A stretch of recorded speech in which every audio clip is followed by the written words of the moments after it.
What up, everybody? I am your host, JP, and this is my co-host, Josh. Hey, everyone. And welcome back to another episode of the FilmBros podcast.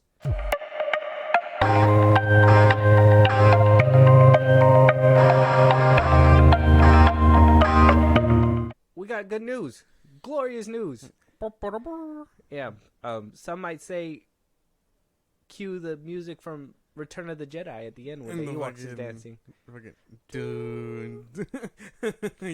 Yeah, that'd be fun. Like, I'll consider doing that. No, it's a joyous occasion. It's great. We're everything's looking up right now. Honestly, it's good, but it sucks how long it took us to get here and how many times we were like, yeah, the deal's about to close, and then, oh no, it's not. And if you guys don't know what we're talking about just yet, obviously we're talking about the SAG AFTRA strike. Yep. We are out of the mud, right? They decided to find a deal. They got a 3-year tentative deal, like the WGA. Yeah. Everything should be closed and done probably by the end of November, early December. But as of right now, time of recording, everything's back to work. People are getting back to the movies. Marvel, we'll talk about them in a little bit, but they made a last-ditch effort and got Tom Hiddleston to go on Jimmy Fallon along with Brie Larson to kind of promote the Marvels and Loki. Yeah. So things are rolling through. Like I told you guys, we were going to break down exactly what they got and what they won. And SAG AFTRA was kind enough to put out a whole article of what they basically won and lost. And I want to talk about it with you guys. But Josh, you heard about the news. What did you think when it happened, when it dropped? I mean, I think you seen it, right? Yeah, the same day? I seen it same day. It was all over my feed and stuff. I was like, there's no fucking way. Because for a good week, it was like a bunch of Lakers that were like, they're close, or whatever. And then eventually it was just SAG. Not so close. SAG was the one that was basically like, oh, we had a good day. Well, hopefully it's better tomorrow or whatever. Mm-hmm. And Hopefully eventually the AMPTP buckles. Yeah. Which is, I mean, eventually their best offer was bullshit. So, you know what I mean? That whole line that they were delivering. That's what they did with the WGA too. It's just Yeah. a negotiating tactic. Yeah. Like, oh yeah, this is the best we could do. Yeah. Yeah. Is it though? Yeah. It's Is not. it? Clearly it's not, because they hit the fucking jackpot. But I was excited. I was like, oh yeah, so fucking cool. We are finally getting a roll on things, and then everything started coming out. Delays on movies, things like that. Inevitable shit, really. Because, I mean, the 2024 slate was affected by the strike. Yeah. Most of it. So everything is basically being pushed back to 2025. There's a lot of things like that we're going to get into. Yeah. We'll discuss it. We'll chop it up. We'll talk about the movies that are resuming.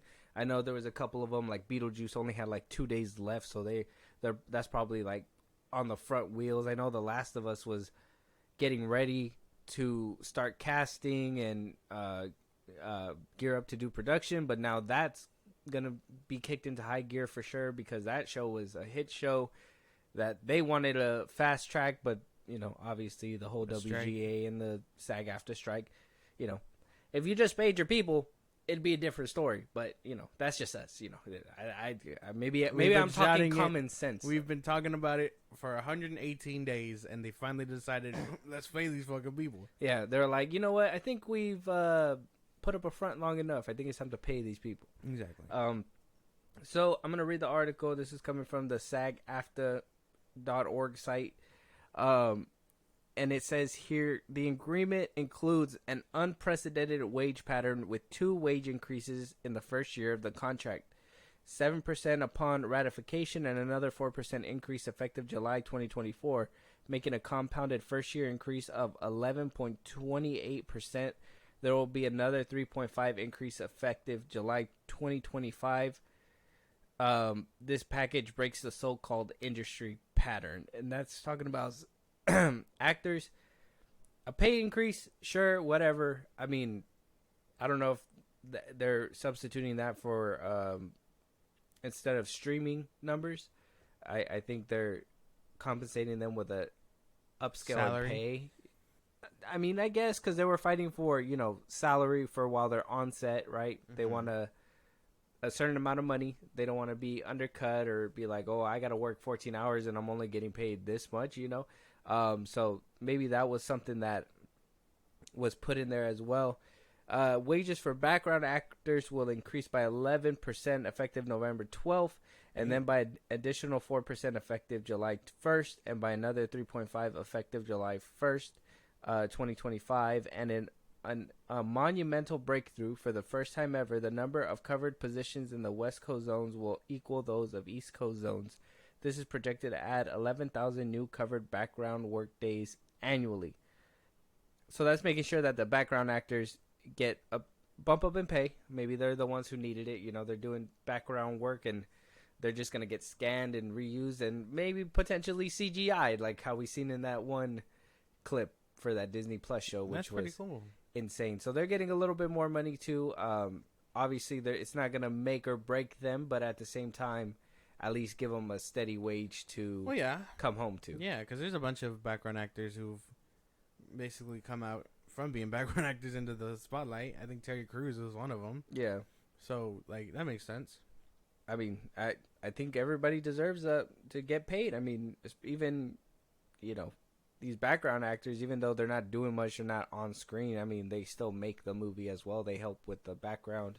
They give environment setting. Life. There you go. Like, think about environment life. That's a good way to put it. Think about, like, New York City in Spider-Man movies. You know what I mean? Like, what would the city be like without those people? If there's only like 3 people, it's like, is this New York? Yeah, like like in the first one in Tobey Maguire's, where like you get all the New Yorkers throwing shit at Green Goblin. Like, you couldn't have that with no background actors. Oh, I mean, you could keep them off screen and just shoot them with a bunch of tomatoes, and a gun. Just people are throwing it. It's just like bad voice acting. Yeah. Hey, Green Goblin, leave that guy alone. Brooklyn, never. I don't know. Hey, sorry. Leave him alone. Akiwe, like. Don't forget that Bev. What's that? Who's that new like hot rapper coming out of there too? Oh, Mabu, that guy. That's like he put it in the song too. He's a little white rapper. I don't know.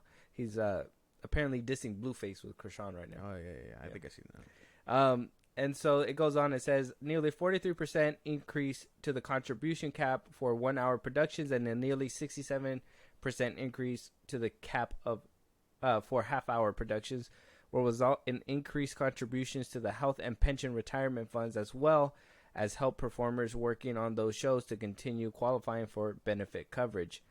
That's good. They're on the job. They deserve some kind of medical care if, you know, they're putting in work, some kind of benefits to what they're doing. I mean, they if they put the cap up higher, then that means that there's a better chance for them to get said coverage. It's just once you reach that cap, hopefully you're a good enough actor to sustain yourself by that point, you know, because then you're going to have to pay for your own benefits and et cetera, et cetera. I mean, helping with the little guy, but then remembering that, hey, you guys are making a shit ton of money once you guys get to a certain like point. RDJ, The Rock, like, they should not have any problem paying for any of those benefits. Yeah. It makes me think about that stuff, though, because it's insurance and all that. Like, is there going to be people now telling Tom Cruise, like, hey, man, I don't think I should advise you not to do this, you know?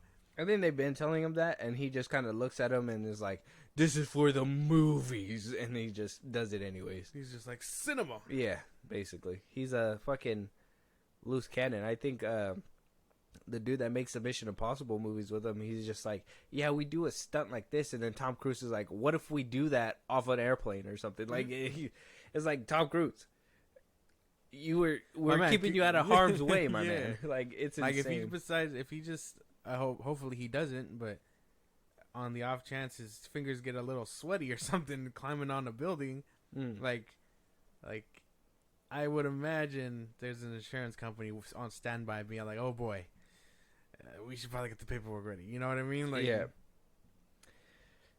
Basically, especially with Tom Cruise, that boy is a liability. Speaking of people climbing shit, did you see Jared Leto? Oh, climbing the fucking skyscraper? You know, he was probably like, this SAG strike isn't blowing over anytime soon. I'm just gonna do this. And then it blew over as he was scaling. Yeah, he was just like, you know what? Now I'm doing it for the strike, and he kept going. I don't know why he was doing that. I seen that, and nothing publicly came out like, "Hi, I'm Jared Leto, and I climbed the side of the building because." It was just like, "Nope, it's Tuesday. He's like I'm going up the wall now. There I go." He was just like, he should have promoted Morbius 2 or something. Like, that would have been great promotion. Something. But no, he was just like, well, I really have to go on tour anyway. He jumps off the building. Watch Morbius. That he opens his parachute. It says Morbius on his parachute. Yeah. What? No. Hear me out.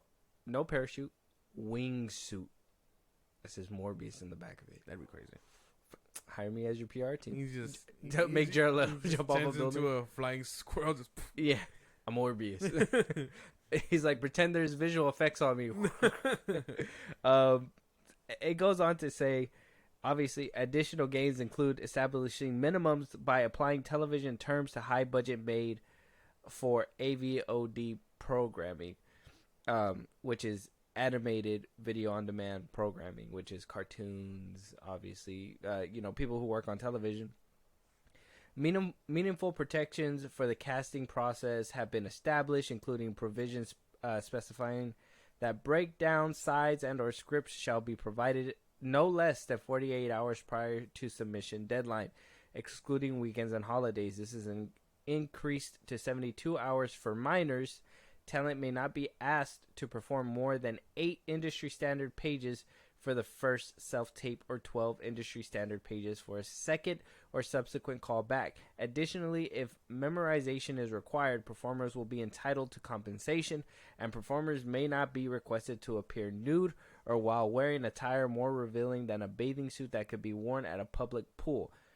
Producers must also provide opportunities to interview virtually or in person on a first-come, first-served basis, with accommodations for performers with disabilities, senior performers, and minors.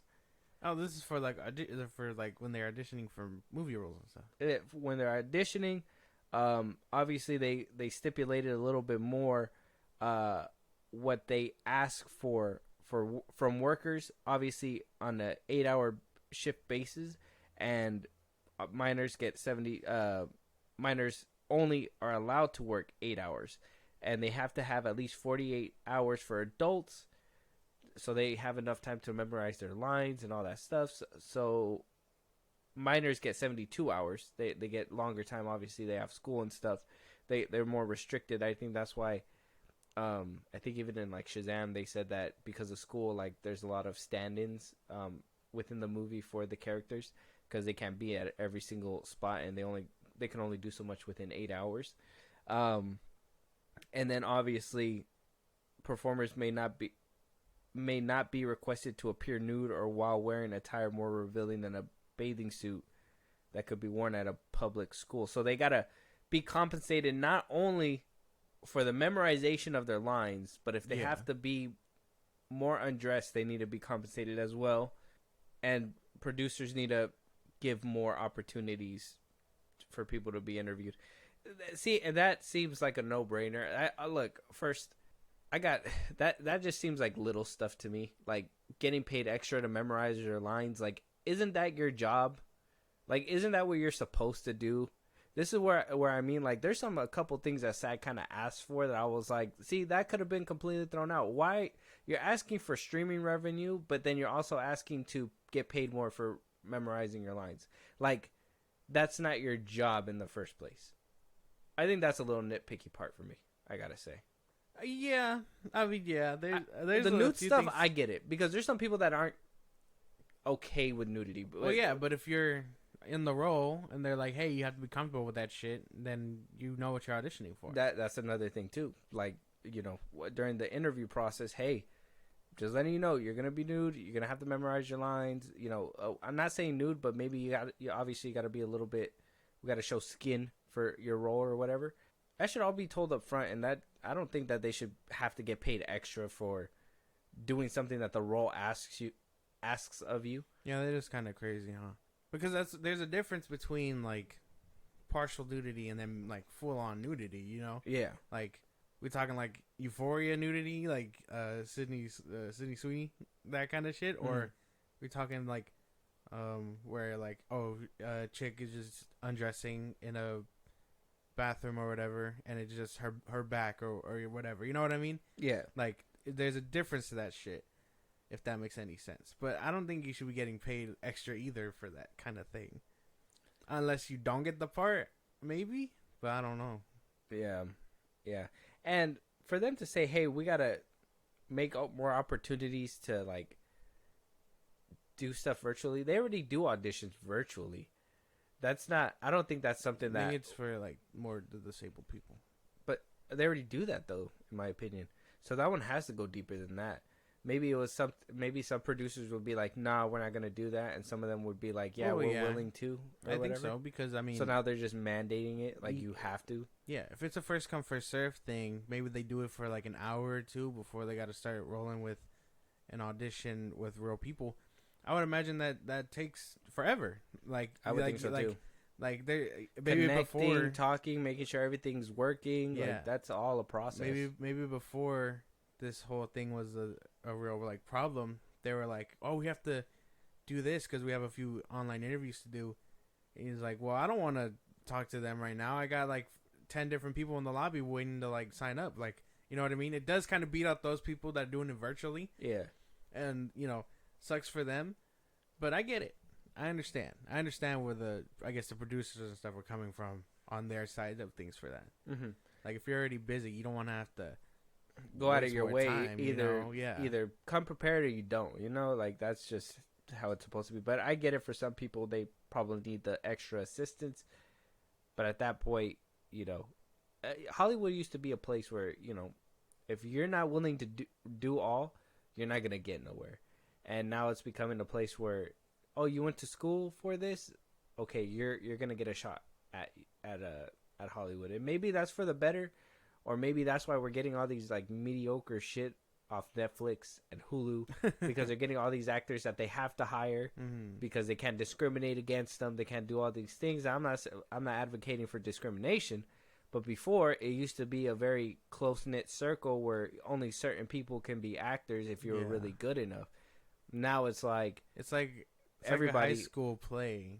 You know what I mean? Yeah. Because I mean, at the high school we went to, that was one of the big things. When a play was happening, you'd get a lead, you'd get everyone else, and then everyone who didn't get an important role was a backup dancer or was in the background, whatever. And then they would pass it along like, "Oh, you guys are all part of this," or whatever. But I'm like, well, at that point, you should just cut them. You don't need everyone who failed the audition. So I understand. I think here I'm kind of understanding more of the producer side of the AMPTP. I'm not trying to sound as scummy as they are, but I get it. I understand where they're coming from with most of these things because these are just a little bit too far out of reach. Yeah. Yeah. There's a couple things in there that's kind of weird, but obviously times are changing, and I'll be the one to say, fuck it.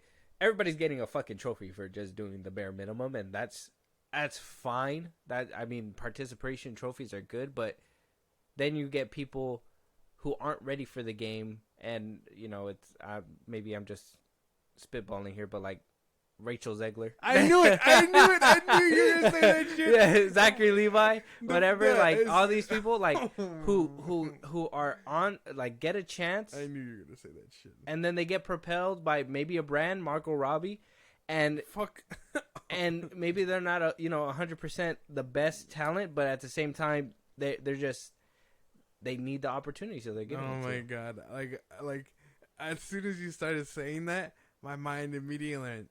Rachel Zegler. He's gonna say Rachel Zegler, and you said it, and I was like, "Damn, get out of my head! Yeah, get out of my fucking head!" Yeah, I knew that was coming. They're easy examples, especially because we talk about them all the time. But I'm sure there's more. Yeah, like this is crazy though. Imagine the time we're in, where now they're talking about like child actors and their safety and things like that. Well, that's good too, because even back then, I want to know if that makes difference for like longevity. Because you know how like child actors would come up and they just kind of go crazy when they're adults? Yeah. Like, I wonder Well, if they're getting insurance and stuff, therapy and all that should fall in line, no? Well, that's, I mean, shit, you'd hope so. You'd hope so.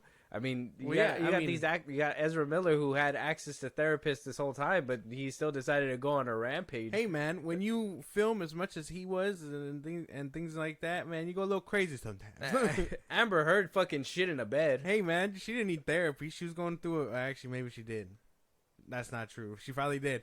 If I was a therapist, I would have been like... Johnny Depp was going through depression, you could tell. But he had drugs. That's even worse. That doesn't help the argument. Amber Heard didn't have anything to fall back on. I'm sure she had drugs. You don't shit in somebody's bed without drugs. She was letting her intrusive thoughts win. That's not a... because of the drugs. No, man. If I was her therapist, I'd be like, bitch, you what? Gross. Excuse me? But that's what I'm thinking about. Like, the child actors from back then, like Josh Peck. He says constantly how he was fucked over by Nickelodeon or whatever. Yeah, because he wasn't old enough, so he couldn't even get residuals, which is insane. Because other people came out saying that they got residuals, so... Yeah. I don't know. That. Well, I mean they're fixing... Sure. Yeah. He's over there making videos with Dobrik. John Stamos. He's working with John Stamos. Stamos and Dobrik and all them, so... I mean, he had that Disney Plus show, that Doogie Howser, or that remake or whatever. What was it called? I forgot what it was called. You're talking about. That one didn't really go over well. I think they canceled it after one season. Yeah, he's having a career, not a successful one, but he's having a career. Oh, I mean, it's still successful. He's not. Where's Drake Bell? In Mexico. That's right. He's not Drake Bell. He's over there singing the theme song for Drake and Josh in Spanish. That's funny. Just turn around. And then you just hear the little trumpets. So they keep going, saying that the gains have they'll generate over $1 billion in new compensation and funding to the benefit plans, and that's basically it. I mean, they also kind of talk about the AI, how they got what they wanted, a little bit more stricter. I don't have the full chart with me right now, but I know that AI was one big thing, and they actually found an agreement. Maybe that's something they're keeping close to the vest, kind of like the whole streaming numbers. I'm sure it'll come out in the next couple days. Well, I think I read somewhere that they did come to the agreement of asking the family members for scans and stuff, and then paying for them. Okay. Yeah, paying them for that. So that's cool. I'm glad that's not changing, because holy fuck. Like, that's just mad disrespectful. And then I think somewhere along the lines also, they were like, oh, if someone does consent to be scanned and they end up being used, that yes, they should be compensated. Like, I think they won that. Okay. The numbers are weird, though, because they said only 86% voted on it, and that 14% was like, no. SAG AFTRA? Yeah. Well, because I told you, it's like with anything, there's a lot of people in there that don't care for it. There's some people that understand, and I'm thinking, maybe I could be corrected later on if I'm wrong. I know I've seen a few other podcasts that listen to us that are part of the SAG AFTRA. So, I mean, maybe we can hear from them one of these days. Who knows? But from what I heard is that there were still some people, mostly a lot from the higher end, obviously the older crowd who's been in Hollywood a lot longer, who didn't care about the whole AI scanning. All they cared about is obviously not being able to use them for like, how do you say it? Like, in a bad light. Like, you can't just throw them somewhere and it's gonna be a shit movie and then try to be like, well, they're associated to it, That's fucking...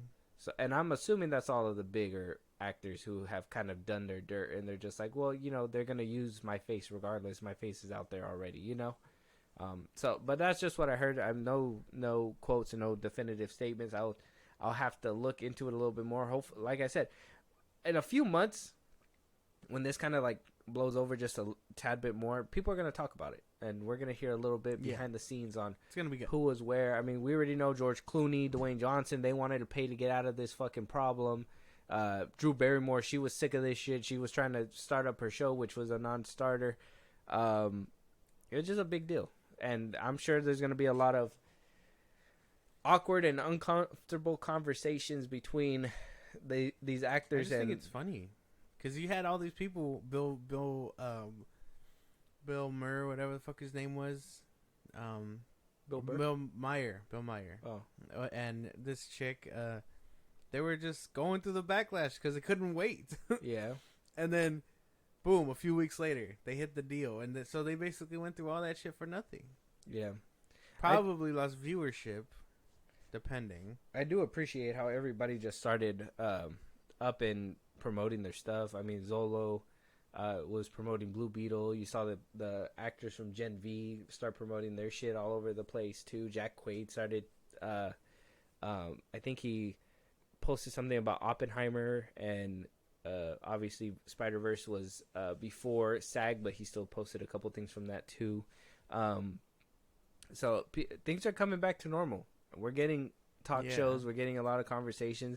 We're going to be talking about it right now. But a few movies that are going to be up and running, back on track. They compiled a list for us now that the SAG AFTRA strike is over, which is positive news. We already talked about Beetlejuice 2. Gladiator 2 is going to be coming back into the fold. If you guys are excited about that, that's something that I've been waiting for. The first one's an amazing movie. Ridley Scott's coming back for the second one. Paul Mescal's going to be in there. Denzel Washington. Denzel! I already be talking about him all the time. Mission Impossible Dead Reckoning Part 2 is going to get pushed into production again. I think they got like 17 days into filming and then they had to stop. Deadpool 3, about 50% done, but they're going to go ahead and shoot the other half. Yeah. We're going to be talking about Deadpool and all that in a second, so we'll come back. Venom 3 being put back on track, but got pushed back all the way to 2024, late 2024. Yeah. It was gonna be another October thing, and then they pushed it to November, which fucking sucks. Yeah. Well, hopefully it gets back on track ASAP. Spider-Man Beyond the Spider-Verse. Obviously, the animators could be still mocking up the drawings and getting the animation done, but no voice recording was allowed. Yeah. But now they can start voice recording for peak. I wonder if they, like, when they heard the strike was coming in, if they made them come into the booth and record a few things before it like completely hit. Because I think it was like a month prior when the movie came out, they said they didn't have any lines recorded, but that they were gonna be getting on it. So I don't know if like they were just like, "Hey, get up in the booth. We gotta get as much as we can." Probably the same thing that happened. When you just say Miles Morales. No, but I imagine same thing that happened with the Creature Commandos. They just like made it quick. Yeah. James Gunn made that shit snappy. Yeah. You're excited for that, huh? Because you brought it up. No. Yeah. Well, no, but I know that. I know. I'm just pulling your leg. Well, no, because. It Ends With Us is another movie that's going to be going back into production. Don't know what that one's about. Brandon Skeller, Blake Lively is going to be in there. That's Ryan Reynolds' wife. It's going to be hitting February 2024. So hopefully they can finish up what they need to do. It doesn't seem like it's CGI heavy, so it might be done when it needs to be done. Unstoppable, Jennifer Lopez's new movie. I guess it started. It was in production. Now they can get back into it. It doesn't specify how many days they have. The White Lotus. I haven't seen it, but I know it's been taking a lot of people by storm over there on HBO. Have you heard about this? No. Audrey Plaza's in it. Say less. Yep. I heard it's really good. I'm gonna watch it. Yeah, I have to watch it. Yeah, if she's in it, I'm gonna watch it. Yeah, shit. I heard it's really good. I just had to say Audrey Plaza. It was that easy. Damn. Fucking simple. No, I was kidding. Her, Sydney Sweeney, like Haley Steinfeld. Sign me up. You're gonna be there. It's gonna be there. Yeah. You watch Red Notice yet? No. This boy said Gal Gadot would do. Oh wait. Red Notice, yeah. With Dwayne Johnson. Yeah. Ryan Reynolds. Yes. Gal Gadot. I did watch that one. Okay. Yeah. All right. Just making sure. Did you watch the new one, The Heart of Stone? Yeah, I watched it. I haven't seen that one yet. I told you it was kind of mid. Oh. Yeah, I gotta watch that one. Brad Pitt's Formula One movie. That one's gonna be put back movie? in. Yeah. I thought you were gonna say racing movie. I was like, why would you say that? No, it's a racing movie. Yeah, another racing movie. Yeah. Beetlejuice 2, we talked about that. Wicked Part 1 and 2. Ariana Grande is gonna be in there. I don't know if you've seen all that like backlash because of like the way that she was looking. Like she was looking like very. I think I remember something. You remember like that? Yeah. We didn't really talk about it because it seemed like a sensitive subject. But I think I remember. Yeah. Yeah, she posted Something a video like telling people like, don't be commenting on my body, is none of your business. But it's like, she looked like she was going through some shit. Yeah. But she's fine now. Stranger Things is gonna get put back on the fast track. Yeah, David Arbor said that The Last of Us Part 2, like I said, that's another thing that's gonna be put on the fast track. And obviously the other movies that were already pushed back are done are gonna be staying where they're at now that they have their cast able to promote them. The Iron Lung. The Iron Claw. No, Iron Claw. That's right. I was thinking of something else. With Zac Efron. Yeah. And I saw Jeremy Allen White. Yes. Yeah, I knew you were gonna be excited. I saw a video of him promoting on a red carpet yesterday, and then they talked about the bear, and I was like, okay, he could promote season 3 is gonna happen. He can promote season 3. Yeah, season 3 is gonna happen. I don't know why you're so excited about this show. I haven't even watched good, season 2 yet. That's your own fault. The first one was really good, but I felt like it wrapped up nicely. I'm like, where else could they go? And I know you've seen it, so you know that they can go further, farther, faster, whatever the Marvels. But like, but now I'll get around to it before. You maybe keep season saying 3. that, but you want to watch the White Lotus. Have you seen? What's that one movie? I'm trying to think about it. Mm-hmm. Renfield. Have you seen Renfield? I'm not, Until you watch Renfield, I am not watching that show. I am not watching garbage. Yeah, I'm asking you to watch an hour and a half movie. You're asking me to watch like 8 hours of content. I'm making you a fair deal. You watch Renfield, I watch. I'm not watching Renfield, I watch The Bear dude. tomorrow. Come on. I'm not watching Renfield, man. It's not gonna happen. What if it makes it on your top 10 list by the end of the year? Make sure you guys follow along and catch that when it happens. Yeah, but I want to watch. What if it lands there? I want to watch Reptile and the Killer. The Killer. It's already out. Oh yeah, I gotta watch The Killer. I haven't seen that one yet. Reptile too. After you showed me that trailer, I kind of wanted to watch that one too. So there's a couple I gotta watch too, especially before the end of the year because obviously I gotta get my list together, and I'm hoping to show you up yet again another year.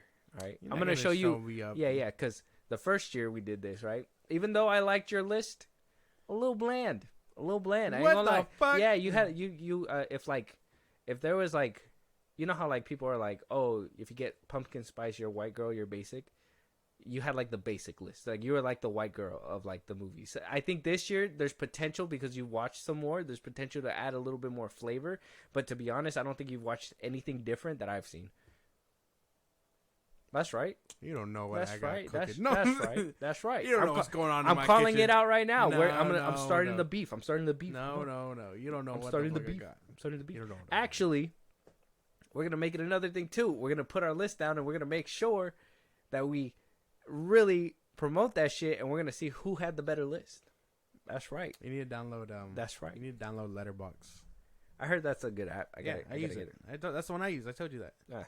I'll get around Compile to it. your list. Well, that's what I used to make my Saw list and my Spider-Man ranking and all that. So Okay. All right. free marketing for Letterboxd. Very good. I got to get around Sponsor to us. that. But let's go ahead and talk about the bad stuff. Yes. We had our Lucky Charms. Now we have to eat our vegetables. It sucks, but here we go. Lucky. So- Wait. What? Vegetables after Cereal? breakfast? Wait, you don't eat veggies after your breakfast? No. I don't buy. You never heard of like breakfast for champions? What? Yeah. I don't think that's what they mean. Have you? You remember Daddy Daycare when he it's the Broccolios or whatever? Yeah. He was like dressed as a broccoli and a carrot. Yeah. They didn't even come out with a cereal like that. I'll eat it. Oh my Yeah. god. Sometimes I put the broccoli in the milk. Anyways, so the Marvels, it looks better. Obviously, we have an episode out featuring the Peter Joe podcast is out right now. You guys can go check that out. We talked about the Marvels. We talked about how the Rotten Tomato score was not looking so healthy. It's come up since then. At the time of recording now, it's at a 62%. Yeah. On the Rotten Tomato like score. a 54 last time. Yeah. It had the green splat, whatever the fuck. Yeah. The audience score is at 85% though, which is baffling. This might be a good movie then, because Venom probably had the same thing, I think, and you like Venom. The box office is not reflecting this. Yep, we're getting there. We're getting there. Okay. We're getting there. Okay. So the box office is not reflecting this. Made about 47 million on its opening, which is the lowest opening for Marvel yet. It's not looking good at all. So, like I told you, Brie Larson, Loki was on there, which is crazy because a lot of Marvel fanboys are looking at the Loki season finale as their wet dream, and they're like, "Oh, the MCU is back." But yet, on the theatrical front, it doesn't seem like that's the case. Now, you've seen the ending of Loki. We're obviously going to do a review. We're going to break that down, so I don't want to go too far into it. You were excited, right? Yeah. You were happy about it? I was happy, and then sad that it was over. But yeah. Okay. So, do you feel like, yes, we're back? No, but you can tell there's direction moving. You know what I mean? That there's something moving.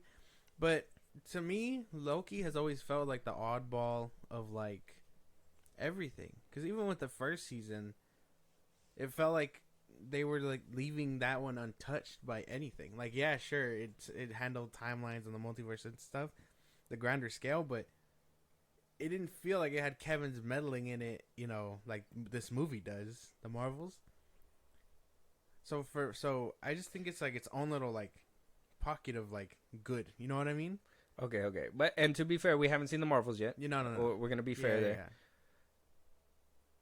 Yeah. Okay, so you could why do you say Kevin's meddling? I feel like with Kevin's meddling, we get better films because the coherent story is coherent. Whereas when you don't have a meddling, that's where I think Phase 4 and Phase 5 is kind of where it's at because you don't know, the directors don't know what direction anything's going, and Kevin's not like looking over.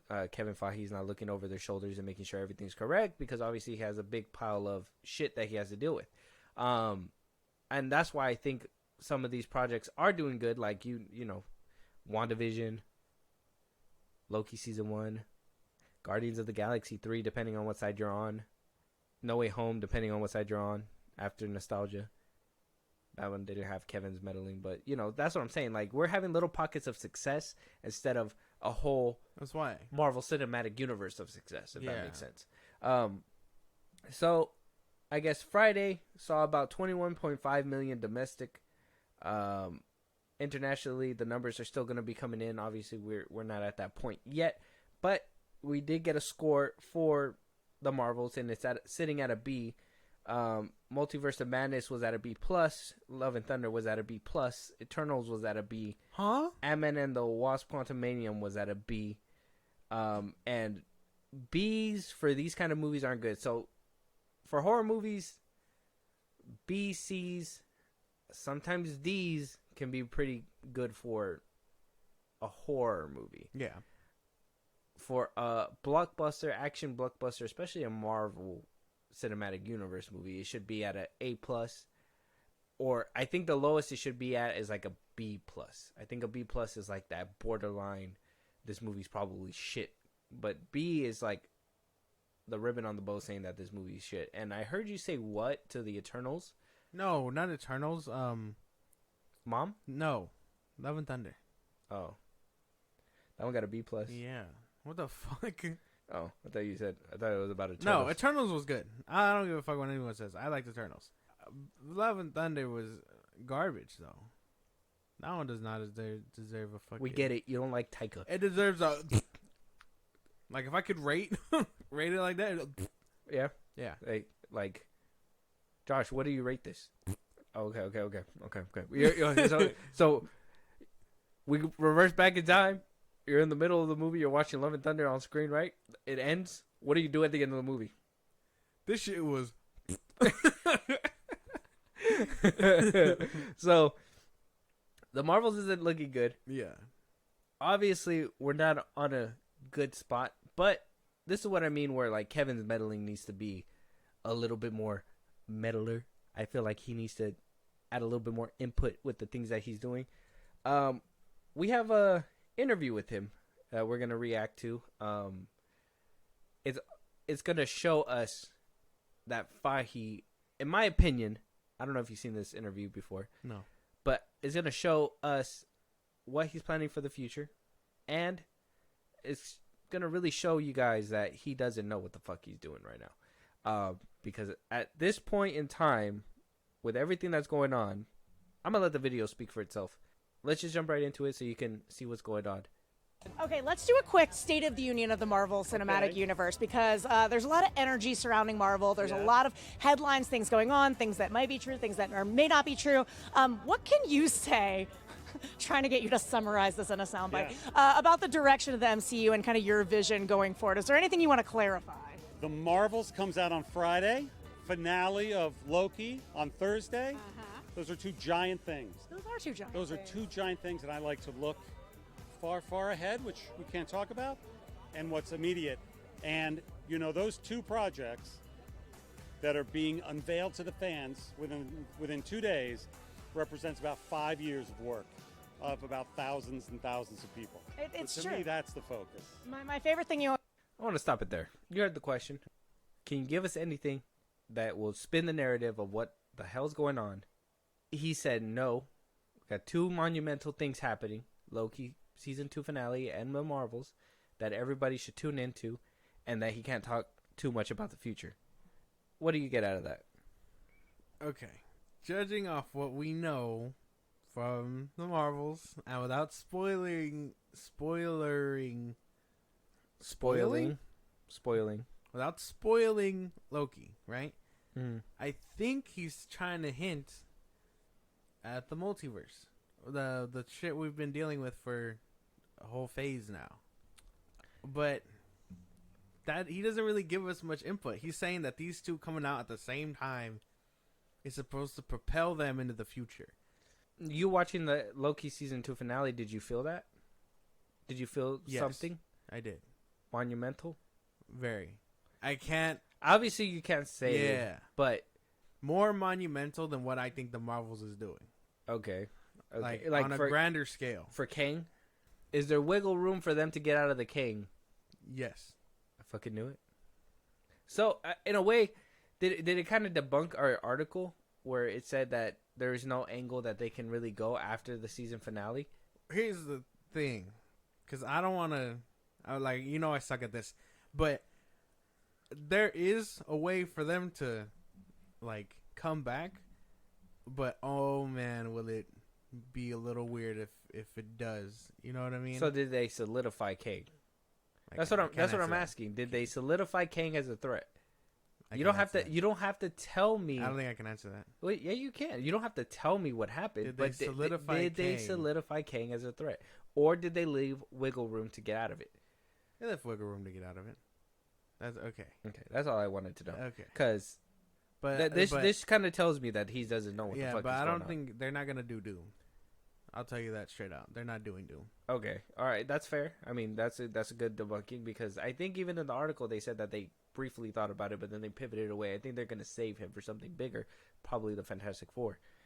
But at least with that first question, that already tells me a lot, that you're not willing to feed the fans a little bit more and give them a little bit more. He's just anticipate these two. Yeah, but we're already not anticipating it. The Marvels, nobody gives a shit about. Obviously, the box office is speaking for itself as we speak. Loki season finale, honestly, I've seen it actually go on for a couple days, all the conversation about it. So this is the first time in a while that I've seen Marvel actually doing something right. So that's why it kind of makes me excited to want to get around to see Loki season 2. But then again, a lot of people praise the first season 2, and the first one wasn't really 100% for me either. It was good, but it wasn't Man, the first season was really good. The thing is that when you get something that's neat and a pile of shit, People only Guardians of the Galaxy Volume 3 probably looks like a gem to you this year. It's hard to say, but I mean, compared to everything else that came out, it probably. I guess if you're comparing it to everything else, then yeah. In 2023 at least. Yeah. So I mean, it's a weird year. I'll tell you. If Guardians of the Galaxy Volume 3 is the highlight of my superhero year, fucking just please. Yeah. But let's jump into the rest of this. I want you to hear what this dude has to say. The final trailer came out for the Marvels, and it kind of threw the gauntlet. We see Tessa Thompson. We see another character kind of walk by, and everyone's Yes. going, Who is Who is it? Who is it? What's the top theory? Okay, my safety school is that I think it might be Maria, but my Yale or Harvard is that it's Storm. I've never heard that. Safety school or Yale or Harvard. That's interesting. Yeah, like, you know when you're applying for colleges and Yes. you're like, I think it's probably this, but if it's this, I'm going to lose my mind, but I don't want to, Yes. you know, it's... I did not apply to Yale or Harvard. I did not either. You heard it here first. But given that, what can you say about the Marvel's impact on the future of the MCU, the next phase? I mean, everything is a building block in the broader story. That's just part of the fun. But really, it's the fun of the movie. The movie has a beginning, a middle, and an end. Why you keep bringing that up? He keeps saying 5 years of hard work. He keeps saying the movie has a beginning, middle, and end. We get the movie as shit. Hype us up, though. Why are you talking about the workers that work so hard about this movie? If they work so hard, why didn't you put something on the fucking TV screen that was going to get us excited and not fucking talking about how Marvel is dying here? This guy isn't doing shit to even hype this movie up. He's literally said the movie has a beginning, a middle, and an end. And it represents 5 years of hard work that people have put into it. What the fuck? What do you make of this? I like how he avoided the X-Men question. That shit was crazy. Yeah, the sidestep. He's like really good at that shit. He ain't done. She was like, is it Storm? He was just like, well, I never heard anyone say that before, and like totally like sidestepped the question. That shit was crazy. But I mean, he's not hyping us up. And from what I've seen I haven't seen it, but there's been things going around about the Marvels and credit scene, and I think he's just avoiding saying things about, you know, things that could be in the movie. And I get that. I get, yeah, but sidestepping questions to make you not feel like you're getting right on the money. But if you're trying to excite your fan base, he's not saying and he's acting, and don't get me wrong, this man, he knows what the fuck she's talking about. He knows that people are suspecting X-Men. You fucking put out a trailer that left a giant X on there. You knew what the fuck you were laying down. You knew what you were doing. Instead of hyping up the people, you are sidestepping every question like this is, and hear me out, like this is 2012, like this is 2016 Marvel, like this is 2019 Marvel. This is not, after 2020, this Marvel Cinematic Universe, I'm sorry, you have no room to hold anything to your vest. Fucking spill the beans, bro. We are not excited for your fucking slate. We're not excited for this movie. We're not excited for anything that's going to be coming up besides maybe Deadpool 3. But even then, sounds like you're fucking it up too. Nobody's excited for shit. And he's over here sidestepping questions like we're in this high peak point of Marvel and we're not anymore. And that's where I just have to say, bro, like, you either give us something to get us excited or just let this fucking cinematic universe die, fucking reboot in a couple years. Yeah, I think you got a point. Because, yeah, we know something with the X-Men is supposed to be here. There's no way.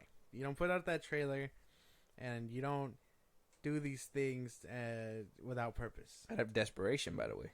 Yeah. I mean, at that point, Hail Mary it. I mean, you see, if you're seeing the numbers and stuff, which I'm sure this is taken before, but if you're seeing all this anticipation, the tracking or whatever, do what The Rock did. Hail Mary that bitch and just say there's something in here worth watching. Yeah. Fucking, he said Man of Steel was in there. Unfortunately, he did hype up a 10-second cameo. But if that's what he's going to hype up, that brought in a little bit more change. Yeah, but at the same time, Black Adam was more bearable, I would believe, than having to watch. I heard that there's a whole scene dedicated to singing, and you know me about musicals, man. You know me. That shit ain't for me. I heard there's a whole singing sequence. A planet that just sings, bro. What the fuck? Yeah. From what I hear, my understanding, it's a planet that the only way they communicate is if you sing. Who the fuck asked for that? That sounds crazy. Who the what? That sounds crazy. You're excited about that? No. Oh, like you're just Insane. It's crazy that they put that in there. Yeah. That sounds like a waste of space. And an hour and a half movie. For an hour and a half movie. That's just my thing. This movie doesn't have a lot of space, and I heard like the editing and the pacing is good. I just hear that there's a lot of shit in there that Probably shouldn't have been in there. We got to watch the movie, obviously. We're going to do a review on it. Hopefully we could do the Loki review before this one. But, I mean, if it tanks completely, it'll probably be on Disney Plus in a couple weeks anyway. So we'll have to wait and see about that one. But let's finish this interview. Let's see if we can pick up a couple nuggets that he'll probably leave for us. Okay. Being in Hall H a couple years ago, not the one I hosted, it was the year before that, Yes. where you said all of these things, you had all these announcements, and then you're like, and we can't even talk about mutants yet, but we will eventually. And now we're at a point where Kamala, we know, is one of the first times we hear the word mutant in the MCU. So I know you don't show your cards, but I know how much you love the freaking X-Men. Is there anything you can say about how delicate that is to you and kind of what the plan is? When are we going to hear something? I don't know if it's delicate. It's super exciting, but the X-Men are as solid and rich and great a concept and characters as exist. The return of the animated series next year, which we're very excited about, and I saw some new final episodes today, which really bring you back to that core of who the X-Men are and that soap opera that those characters represent. And then in live action, people will see, perhaps soon. Real quick. So, Perhaps soon. Kevin, why couldn't you just Hail Mary that shit in the moment? I think that's where he felt it was a Hail Mary, but this is what I mean. I think that he doesn't understand or realize what state the Marvel's in or what state people think about this movie. Or maybe he does and he's still playing dumb, but at the same time, it's like, now it's not the time to do that. Well, I mean, he's the face of a whole company, of this whole thing, technically. So if he has to fake it till he makes it, he's going to do that. No, and I get that 100%. Obviously, you're going to... Well, yeah, you're not going to let a movie like this that you know has all that backlash show in the public. You're going to try and hype it up. And he's trying. But he's being very, like, to the best. Yeah, producer like about keeping it close to the like, best. Like when we talked about, what's This his what name, hyping up Zootopia 2, talking about, oh, it's going to be a movie. Like, it's going to be so much better than the first one. Like, he sounds like that guy. Basically. He doesn't sound like an actual, like, hype man. Well, that's what I'm saying, though. Before, this is exactly how he would be able to act, and it would make the fans go crazy. Every little tidbit would have been like, we can't wait. Bro, no noise on this. No noise. When Spider-Man was revealed in Ant-Man, when that little line, oh, there can be one that climbs on walls or whatever, that made people go crazy. I have not seen, and I've seen the post-credit scene leak here and there. I haven't seen it. I don't know what goes on in it, but all the comments say it's lackluster. Everybody's saying, like, what the fuck is going on? I'm reading comments. Obviously, I'm avoiding what I can. I haven't seen it in its full glory. I don't know what's happening in there, but from what I can tell, nobody's hyped about this movie. People are hyped about Loki. Like I said, I think that's one thing that he's right on the money on. But everything else, we're not in the era where Marvel was winning. We're in the era right now where Marvel's been steadily losing, and you're still playing this like, oh yeah, man. Yeah, something's coming soon. Are you excited for that X-Men show? I know that was like, not really. Really? It is. You didn't like that one? I liked the older one. It's the 90s one. Yeah, the 90s one that I grew up with. Obviously, I liked Unlimited too. That one was cool too. It's just the nostalgia bait doesn't work on me anymore. I think that they've done it to the point where I'm just like, I want to see them, but now I'm at the point where if you don't get it right, I'm not gonna like it anymore. And I think that's what's bad about the fact that you use that card all the time. And now I'm starting to understand these fools that say comic accuracy, because that's their nostalgia. And I want to see them, but for what? Just so we can relive the past? Like, we're in the future now. You could have made a totally different cast, updated cast, a cast that could probably resonate with viewers that are now. I don't see a lot of people talking about the old 90s X-Men. Do you? Have you seen it before? Oh yeah, I've watched it. I watched it way back when I was watching the 90s one, the 90s Spider-Man one. You know, that was like, that one was my shit. Yeah.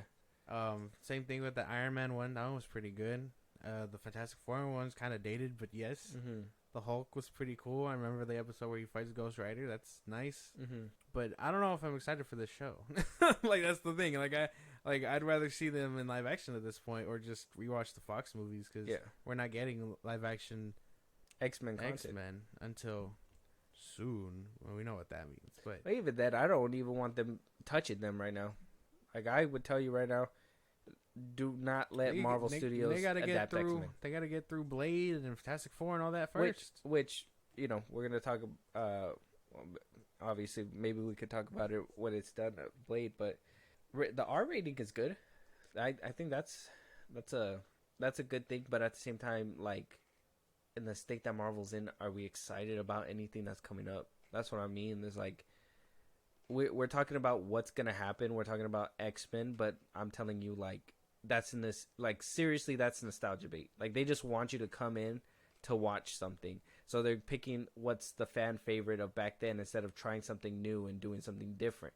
Now, I don't knock people for doing something new and doing something different. Marvel's been doing that for a while. That's what this whole franchise is basically based off of, is doing something new and different. A connective universe, nobody would have thought about that back in the early 2000s. But now we're at the point where they were getting a little too cocky, and now, you know, now we're worried about what's going to happen next. We used to walk into a Marvel movie and be like, I'm excited that this is coming out. Now I'm just like, do I want them to even touch any of my favorite characters? Do I want to see the Fantastic Four? Am I afraid that they're going to swap out people for the worst instead of for the better at this point? You know what I mean? Like, before, you used to trust Marvel. Now I can't even trust them. And I can't even trust these answers that he's giving out. Fuck, like, we can't even get hyped about this shit. We're just more picking apart, like, why is he talking about this in such a way where you're not talking about the Marvels? Like, you're talking about everything else besides the Marvels, and you're not even hyping up the Marvels. Yeah, because you know that the only thing that's in there is the bait that you want people to bite. Basically, I don't know. I think Loki might be the superior thing out of this. Phase 5. Yeah, Loki or Guardians of the Galaxy Volume 3. Loki. But you can't say that just out of James Gunn's bite. I'm gonna ask you again, but really think about it. Loki season 2 in terms of hold on, Loki season 2 or Guardians of the Galaxy Volume 3? In terms of story, cinematography, things like that, Loki. Okay, and you're not doing that just to be like, no. Like, I could literally watch these two back to back. Okay, and the story is still so much better with Loki. Okay. Acting is there. Not to knock Guardians 3's acting, because again, I think CGI Rocket can deliver really good feelings and stuff, but there's a lot more negative things in there that would, that kind of like throw me off, because I still don't vibe with the characters. Star-Lord, Chris Pratt, Star-Lord, he's fine. Gamora, I could have done without her. Nebula still feels bland to me, even though I feel like we got some development from her in Endgame. Drax, still stupid. Groot, I don't like his design. You don't like that bulky? No. Design? Rocky was the only one, and again, he's CGI. What about Warlock? Adam Warlock. He had funny moments, but I could have done without him. Oh yeah. And then him. and then, I mean, the villain was all right. Okay, but right. I think everything else goes to Loki. All right, just wanted an honest answer. It's because you said it too fast. I did, you know, it makes me think. Like, So, are you excited about Blade though? You excited about these You're excited about Deadpool 3, Blade, these R ratings and stuff like that? I mean, with the state of Marvel that's happening now. I think I'm excited because it is a Blade and stuff, and it's Marshall Ali, but I need to see how Deadpool comes out first. Yeah, because we're hearing that apparently things aren't going 100%. We're hearing that Thunderbolts are getting a rewrite. The script is not good in anybody's eyes, apparently. Captain America, New World Order, like that. Disney got delays. I think a good chunk of their slate is coming out in 25 now. Yeah, there's only one movie coming out next year. Yeah, we haven't seen that. We haven't seen that like ever in Marvel's in MCU history. Now they're blaming the SAG AFTRA strike. Could be a part of it, but another part could be that they're doing what they can to fix whatever is happening with the Marvel slate And dude, we have a big doozy that I'm gonna have to read. Spoilers for Captain America: Brave New World potentially coming up. I don't know if it's true, but I'm gonna read it anyways, so we can look through it together. But we did hear that the reshoots are gonna be happening. Captain America: Brave New World is gonna have about 12 reshoots, and 3 key sequences need to be cut and reshot before. And the reshoots are planned for January until June of next year, May or June of next year. God damn.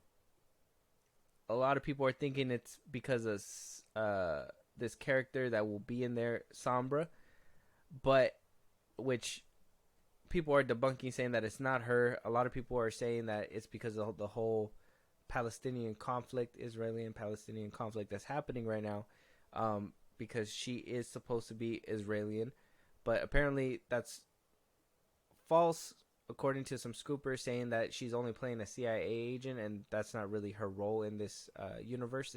That's her comics role, but she's not gonna be like that.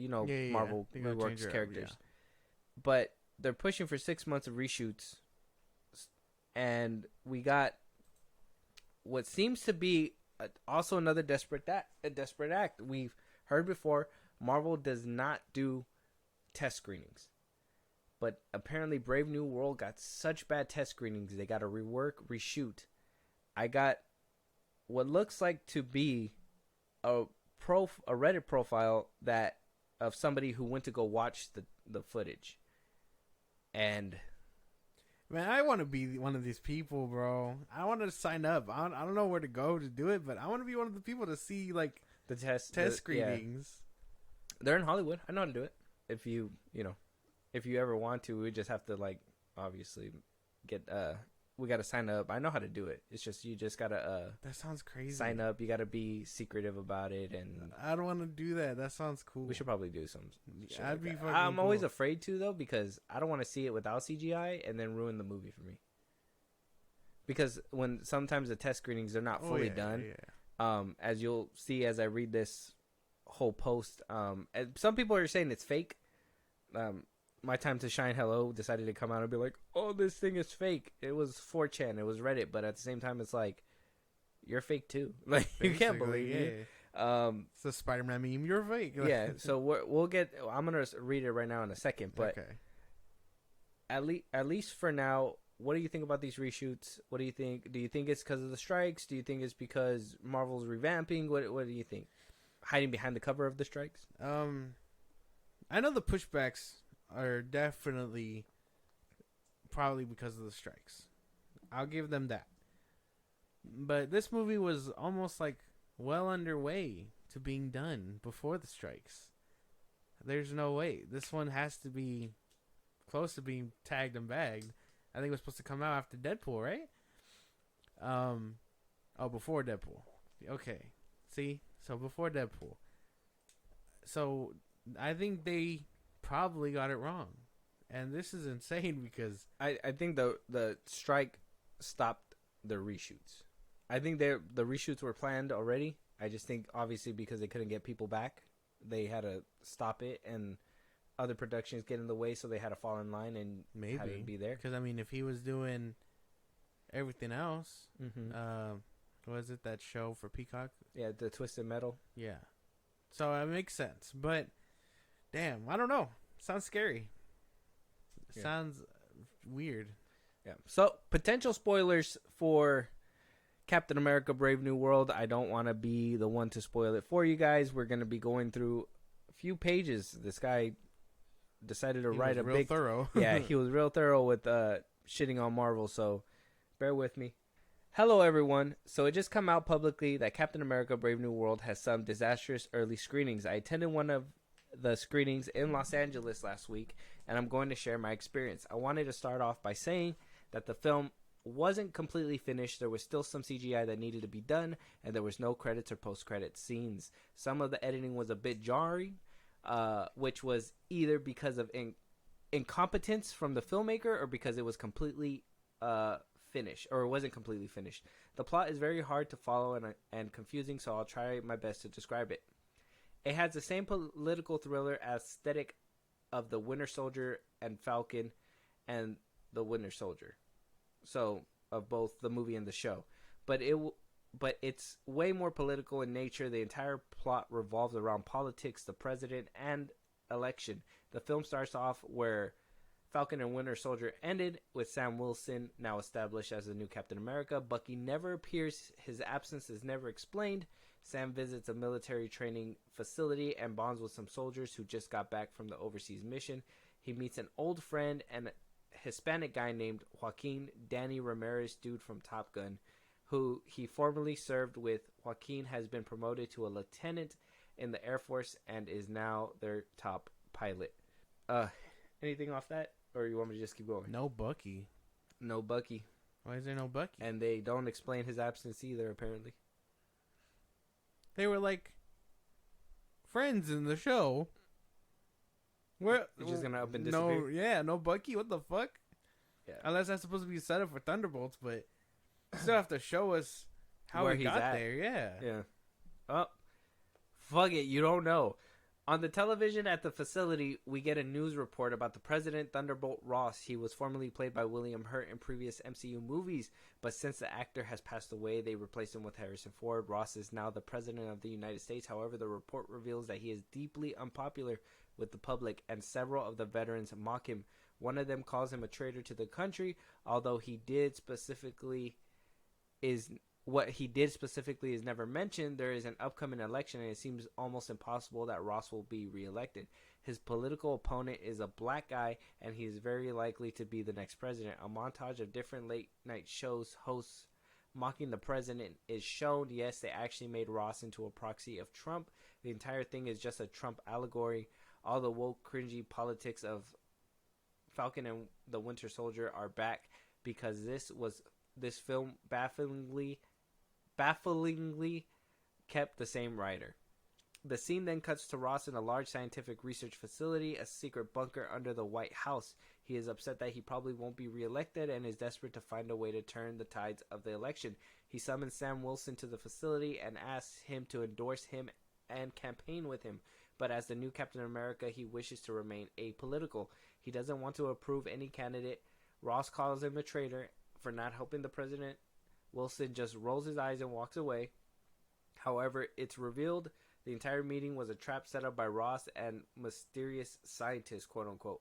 Wilson had to surrender his shield, all his weapons, while he was talking to the president, and while his shield was away from him, the mysterious scientist scanned the shield and got a DNA reading of the former Captain America, Steve Rogers, as the shield was formerly his.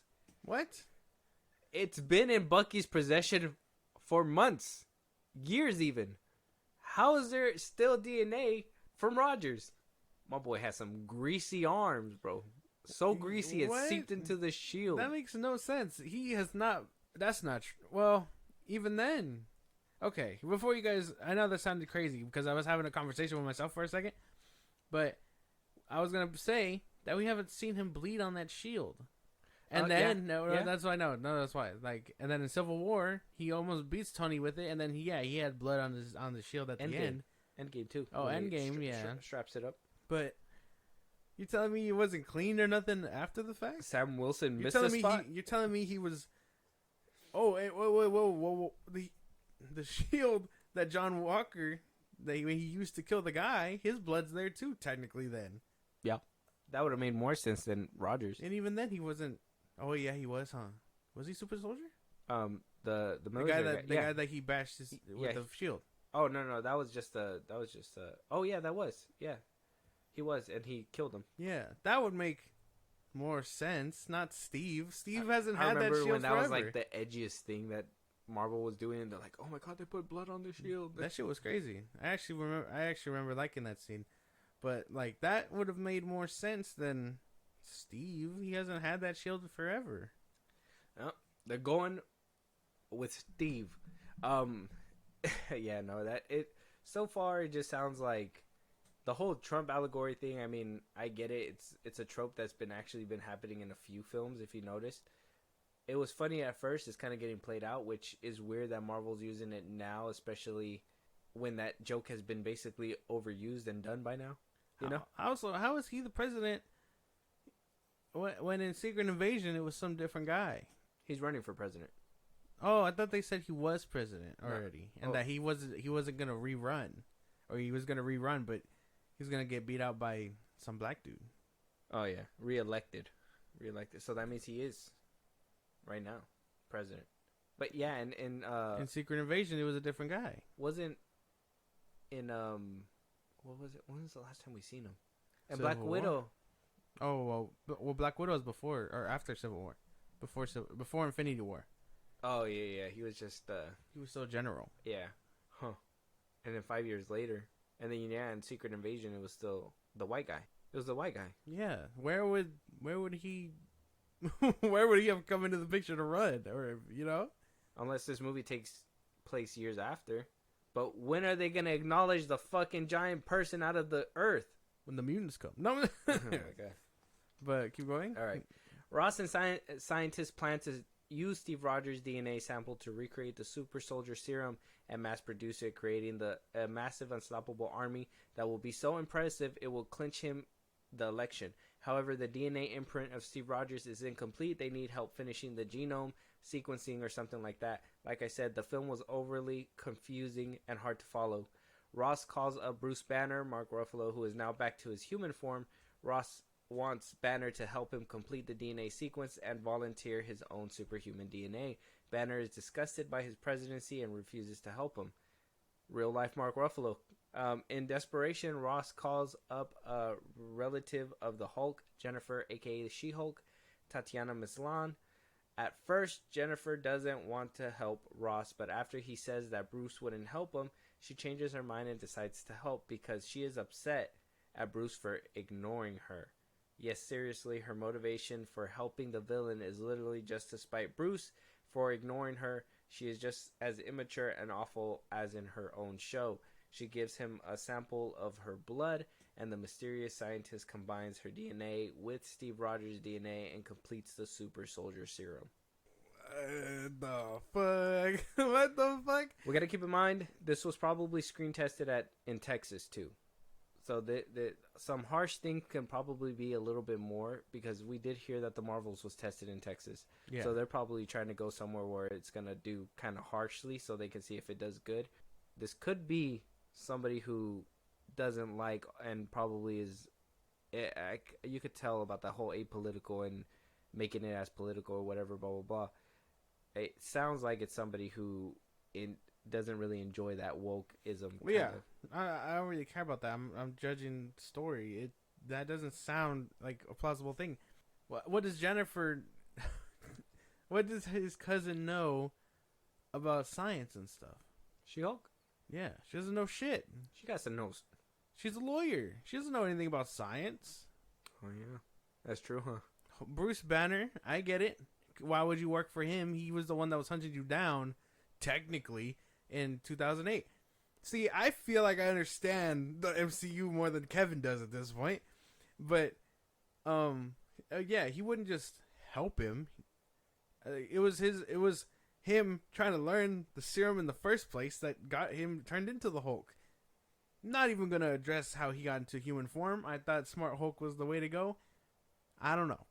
I'm not even gonna think about that. Well, you didn't even like Smart Hulk. I don't. But Were they already? And Yeah. to regress them is bad or what? I guess, man. I don't know. I don't know what they're doing with this fucking guy. I haven't liked him since after the Incredible Hulk, so it doesn't even matter. All right. I'm not done. Okay. And then, yeah, helping him doesn't make much sense because she doesn't know shit. I thought the Ross chick was supposed to be in here, his daughter. Oh, yeah, it goes down. I thought it would make more sense if his daughter helped her. They talk about it. Yeah? Yeah. Okay, then keep going. All right.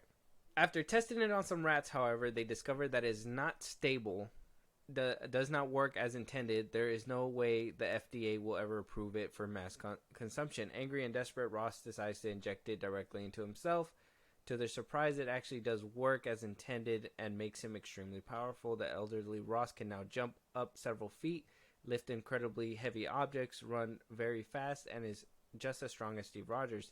He decides to test his newfound abilities against the country's most dangerous criminal. I do not remember the character's name. It was something German, and the criminal is played by Seth Rollins, the famous wrestler from the WWE. Ross takes Rollins out of prison and offers him a full pardon for his crimes if he can defeat him in a battle. Rollins accepts. Rollins has super strength himself, but is no match for Ross' new powers and is easily defeated in a hand-to-hand combat fight. The sequence is similar to the hand-to-hand fight at the start of Winter Soldier. In the movie, they used real-life UFC fighter George St. Pierre to play Batroc the Leaper. However, while the fight was grounded, realistic, and gritty, the entire fight between Rollins and Ross is ridiculous. The awkwardly put forward CGI face on a body double, and it looked incredibly silly and out of place. Seeing 80-year-old Ford's face on a body doing super leaps and mega kicks is impossible not to laugh at. Rollins is no St. Pierre either, and his acting is cartoonish and stupid. The entire scene is laughable and dumb. So it turns him into a super soldier. Doesn't even turn him into Red Hulk? No. That's so dumb. It would have been more believable if he was like, holy shit, it turns me into the Hulk, and then he rolls up on the Abomination or something. My thing is, why you get two random prisoners instead of, stopping actual bad guys that are out there? I mean, if you're intelligence of the CIA, wouldn't you have went after, I don't know, maybe the ninja criminal underground that is taking Abomination out of a cell? Maybe you should go look into maybe She-Hulk and how Wong was able to go back and forth. Maybe we should go, there's so many other people that he could probably take down in order to, out there that are still kicking, that will show some kind of force and bring some connectivity, but yet they put him against two no-names. Nobody's worried about that. Yeah, I don't know. It's dumb. I feel like if they really wanted to nail this, go the full route. Make him into the Red Hulk. You could have had him roll up on Banner or something. Oh, let's give it a second. Or roll up on an Abomination. Yeah, exactly. Fight somebody his size, right? Yeah. All right. Imagine this. I'm going to just pitch you this, okay? He takes the serum. It goes completely awry. Turns into the Red Hulk. He somehow learns how to control it a lot better than Bruce. Or whatever, military experience, whatever you decide to put your mind to. And then he just decides, you know what? I'm going to roll up on Bruce, kick his ass or something. Emil Blonsky, the Abomination, he's like, you were the guy that fucked it all up in the beginning. Something like that. I don't know. Make up beef. Yeah, some kind of tension. Yeah. Roll some up, kind of tension. Kick one of their asses, and then Captain America will have to be like, I'll stop him or whatever. Captain America versus Red Hulk, whatever, however that goes. Something along those lines. This sounds dumb. Why would you just make him a super soldier? Dumb. This shit sound dumb. Let's just make it a super soldier, man. So it goes on to say, eventually the super serum starts to affect Ross negatively. It turns his skin reddish and gives him disgusting protruding veins. It soon turns him into a giant, massive Hulk-like monster, except he has red skin. Why is the skin red is never explained. He is simply referred to as Red Hulk by the mysterious scientist. Jennifer sees him as the monster and transforms herself into the She-Hulk and tries to defeat him in battle, but the Red Hulk has significantly more power than her, as he was created from both the DNA of Steve Rogers and Bruce Banner. He has their powers combined and is stronger than either of them. Jennifer swallows her pride and calls Bruce, who shows up along with Sam Wilson. Bruce transforms into the Hulk, but him and Captain America are no match for him, and he easily defeats them both. The Red Hulk tries to kill the mysterious scientist and eventually escapes the facility. After the loss, Sam Wilson regroups and decides to try to reform the Avengers once again. He attempts to get into contact with Nick Fury, Thor, Ant-Man, and Rhodey. All fail. None of the actors are actually shown on screen, and it's implied they are all off on their own separate missions. Bruce then contacts Carol Danvers, aka Captain Marvel, via cell phone. Brie Larson is not shown on screen, and it's never explained how he had her contact. At the end of Shang-Chi, it's revealed that Bruce and Carol were working together and wanted to recruit Shang-Chi, but this information is never explained to the viewer. So some audience members were confused. Carol says that she can help send some reinforcements their way. So he does turn to the Red Hulk at some point. Yeah, okay. So that kind of helps with the gripe. Maybe redeemable, but still sounds a lot more silly to have it do it so late. This already sounds like almost close to the ending of the movie, basically. Yeah, this page right here sounds solid. I think everything else before it sounded ridiculous. This right here sounds a little bit solid. This seems like the movie that I want to see. But then we go to the next part of it, right? So it was asked, why would they go through all that trouble of getting Cap's DNA when they could get the Super Soldier Serum 2.0 from U.S. Agent? They probably should have his DNA on file. That's one of the questions I was asked as well. Duh. Come on, guys. They have the Super Serum. He doesn't need the shield. It's a dumb thing. But that whole page just sounded solid. Everything else just sounded ridiculous. The whole beating up these two random nobodies. Like, that's what he should have done in the first place, was try to beat up, like, She-Hulk or the Hulk and be like, beat it out of me, or get the, I want to make sure that I can go up against them. I mean, we know that that whole fight in the field is canon now. So we know that he's seen what Abomination can do when he's not on the serum, but just kind of like juiced up. Yeah. I mean, not the Hulk completely, but kind of juiced up. So he kind of before knows. he had the soldier serum in him, but it was just Bruce's blood that pushed him into the Abomination. Exactly. So that should have been kind of referred to in a way, especially if you put it in the what if. Like, why make people watch it if you're not gonna play it off later? Or something. Yeah. So the people that she winds up calling is gonna let us know right here. Like I said, spoilers. If you guys don't want the movie spoiled for you, this could be potential spoilers. I hope you're okay with this and you're buckled up. Well, I mean, if they're doing reshoots and stuff, this could change. Yeah, so. It's true. So here we go. Several superheroes show up to the bunker. Shang-Chi arrives first and is already familiar with Bruce. Then Moon Knight arrives and is permanently in his Moon Knight persona. I never watched the show, so his entire character was confusing. Then a Jewish lady named Sabra shows up, played by Shira Haas. I had never heard of this character before, and who is she is never clearly explained. It is mentioned that she is working for the Israel government. I kid you not. The final hero to arrive is a black lady played by Zosha Rokamor.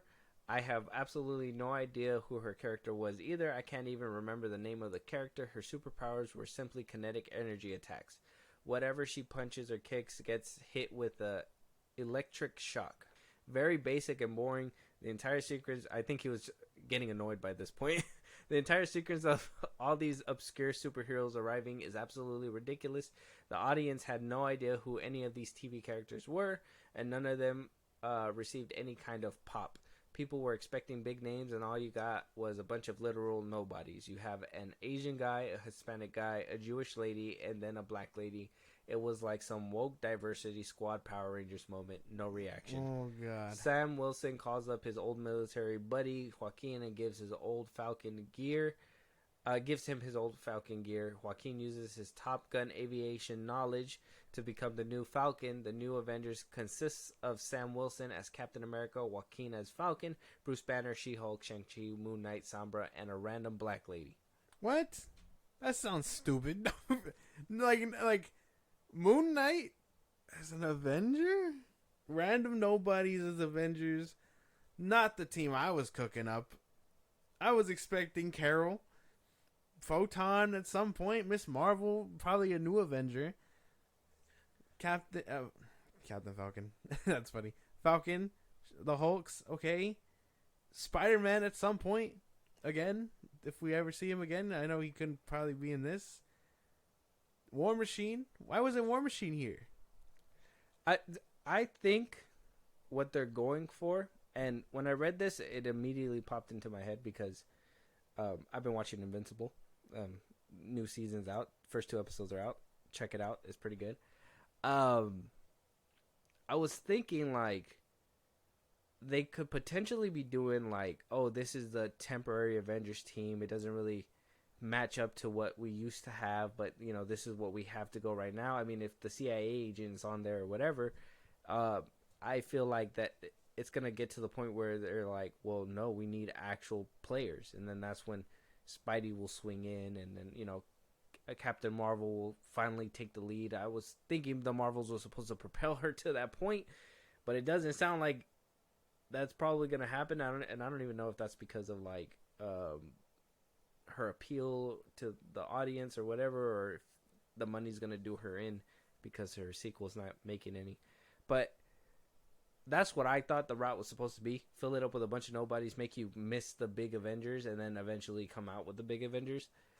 But to completely just mix in Moon Knight when a lot of people were predicting, and this is what I mean by Kevin's probably not in the loop, a lot of people were predicting and excited to kind of see a Midnight Suns, and they're just like, nope, that's not what's going to happen. We're not going to stick to that comic bullshit. We're going to go ahead and move a different way. And I'm not one for comic accuracy, but at least give us something that people know to get us excited for it. And don't just slap on Secret Invasion and not make a fucking Secret Invasion type of shit. It's ridiculous, bro. So stupid, dude. It's frustrating because like I don't want to see I don't want to see B-listers. I want to see A-listers. Moon Knight, unfortunately, not an A-lister. She-Hulk and Bruce, okay, maybe. I am always down to see two monsters duke it out. Will it be as good as Abomination versus Bruce in '08? Probably not. But that's a problem we'll have to address when we get there. But I don't want to have to care for a team of nobodies, man. That's not what I'm about. Shang-Chi? No. It's not, no. I can't even give him a pass. Can't do it. Okay. Keep going. All right. But wait, there's more. So the first thing they do is leak to the media that President Ross has turned into Red Hulk and tried to kill them. That destroys his image in the eyes of the public and ends any chance of him ever being reelected. In desperation, he decides to attack the U.S. Capitol building by destroying it. He hopes to inspire widespread fear and panic in America and cause a brave new world where elections don't matter and where the people will choose to follow him because of his incredible power. And yes, the entire plot really does revolve around the president attacking the Capitol and starting an insurrection. It's just a thinly veiled metaphor for January 6th. There's shots of inside the Capitol building with Congress people hiding behind desks, panicking in fear, praying for their lives. It was so cringe and embarrassing, I really couldn't believe it. It was worse than any of the political stuff in Falcon and Winter Soldier. I had heard they shot some of the film in Washington, D.C., but I couldn't believe this is what the location filming was actually for. The new Avengers find out about Ross' plan and have an argument. Some of them are too afraid to face Ross as he is more powerful than any of them. It seems like a suicide mission faced with overwhelming chance of death. The group disbands. Only Sam Wilson decides to go to the Capitol building. He stands on the steps alone as he watches Ross, now larger and more muscular than ever, approaches him. He gives a speech where he talks about how he's been alone his whole life and has faced constant oppression, but has never given up. The entire time, a hip-hop inspired remix of the Avengers theme plays. Yes, really, not even the Captain America theme, but the Avengers theme. What are they cooking, bro? It smells bad. This is dumb. How much more of this? This is dumb. Oh, we're already circling the ending, bro. That is, he said a remixed Avengers theme, hip hop. Are we gonna hear like what they did with, you know, like when you play Spider-Man, and then you go and play Miles Morales, and it's like Spider-Man's all triumphant and heroic, and then Miles Morales is like. Yeah. Like all like I feel like that's racist. I don't really. If you're gonna do it for them, do it for the white guy too. Like, why the fuck did you? If that's true, I kind of like. I personally don't like that when they do that with Miles Morales in the game. Oh my goodness, man! I was like, dude, like you guys are blatantly just changing it up, and I get it.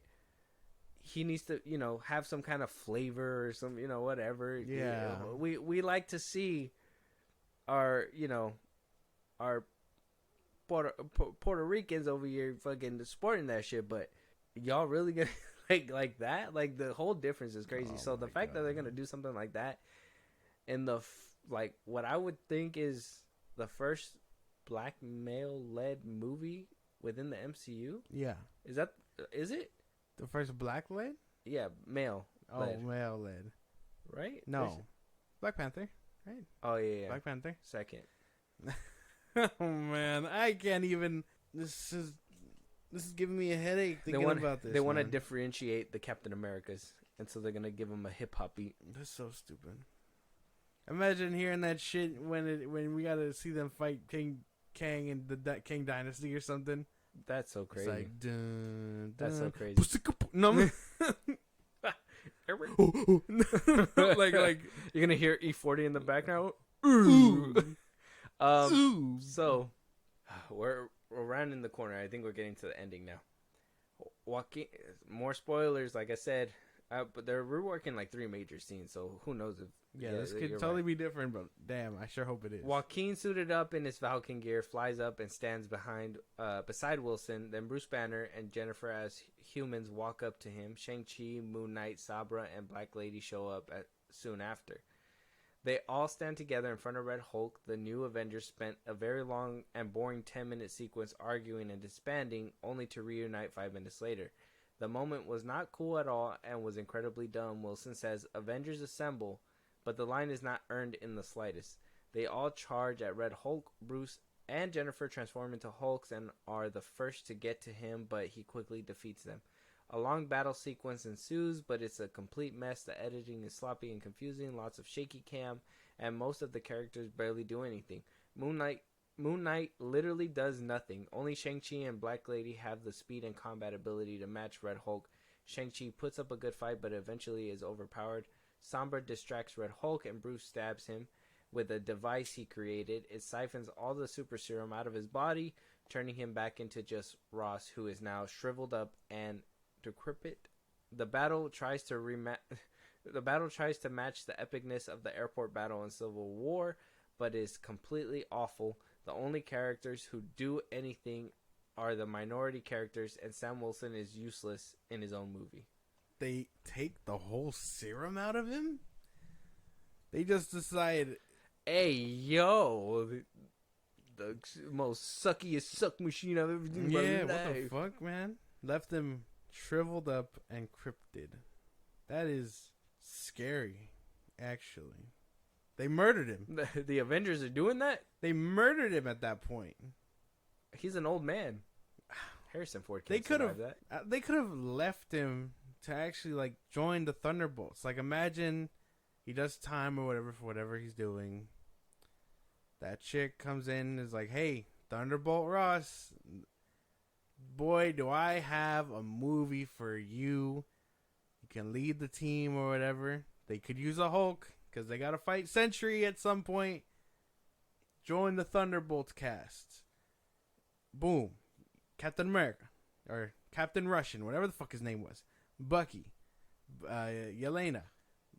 The actual Thunderbolt Ross. The way to get out of this is for Thunderbolt Ross to whoop every one of these. This is what I mean. Like, if they would have taken them and been like, well, this is the new Avengers, every single one of them gets their ass whooped. Moon Knight, I'm assuming he's gonna be the fucking comedic relief. I'm pretty sure he's gonna be the dude that jokes around and is scared and shit like that or whatever. And watch the rest of them get their ass whooped. Let Moon Knight be the fucking person to be like, I've seen the shit that can be done or whatever. Fucking Red Hulk fucking evades everybody because lo and behold, right before he's about to destroy everybody, fucking Captain Marvel comes in and starts whooping the shit out of him. But, you know, how is he gonna stop her from wheeling him back into Thunderbolt Ross? Who knows? But he could easily, you know, maneuver, figure out a different way, have some kind of patsy to stop her, and then like jump out of there and then go into hiding. But well, even then, like, who says that he has to turn back? You know, like I think in the comics, it's hard for him to like master that shit or something like that. So he ends up staying like that. So who's to say he like doesn't go through that journey of like Bruce did, where he learns to go back into being Yeah. Ross, or he's just stuck like that as a prisoner, like Yeah. the Abomination was at one point. I really feel like they are not cooking, and we are cooking up something so much better than what this is delivering. Well, because we're fans who want to see this fucking thrive, and these fools are just throwing shit in there and like, yeah, they really want to see this. Like there is ways to go about this, but there's more. There's more. So it's revealed the whole thing was planned, orchestrated by the mysterious scientist. It turns out that he is the leader, Tim Blake Nelson. Unlike in the comics, the leader does not have green skin or a huge bulging forehead yet. He's sickly and dying. He's really nothing at all like the comic version. He double-crossed Ross and had a mind-altering substance put into the super soldier serum he ingested, which forced Ross to do his bidding. His plan culminates on the steps of the Capitol building. He always knew Ross would be defeated, so he had a sniper set up to assassinate Ross once his reputation was destroyed. That's insane. Wilson leaps in front of Ross and saves him from the sniper bullet with his shield.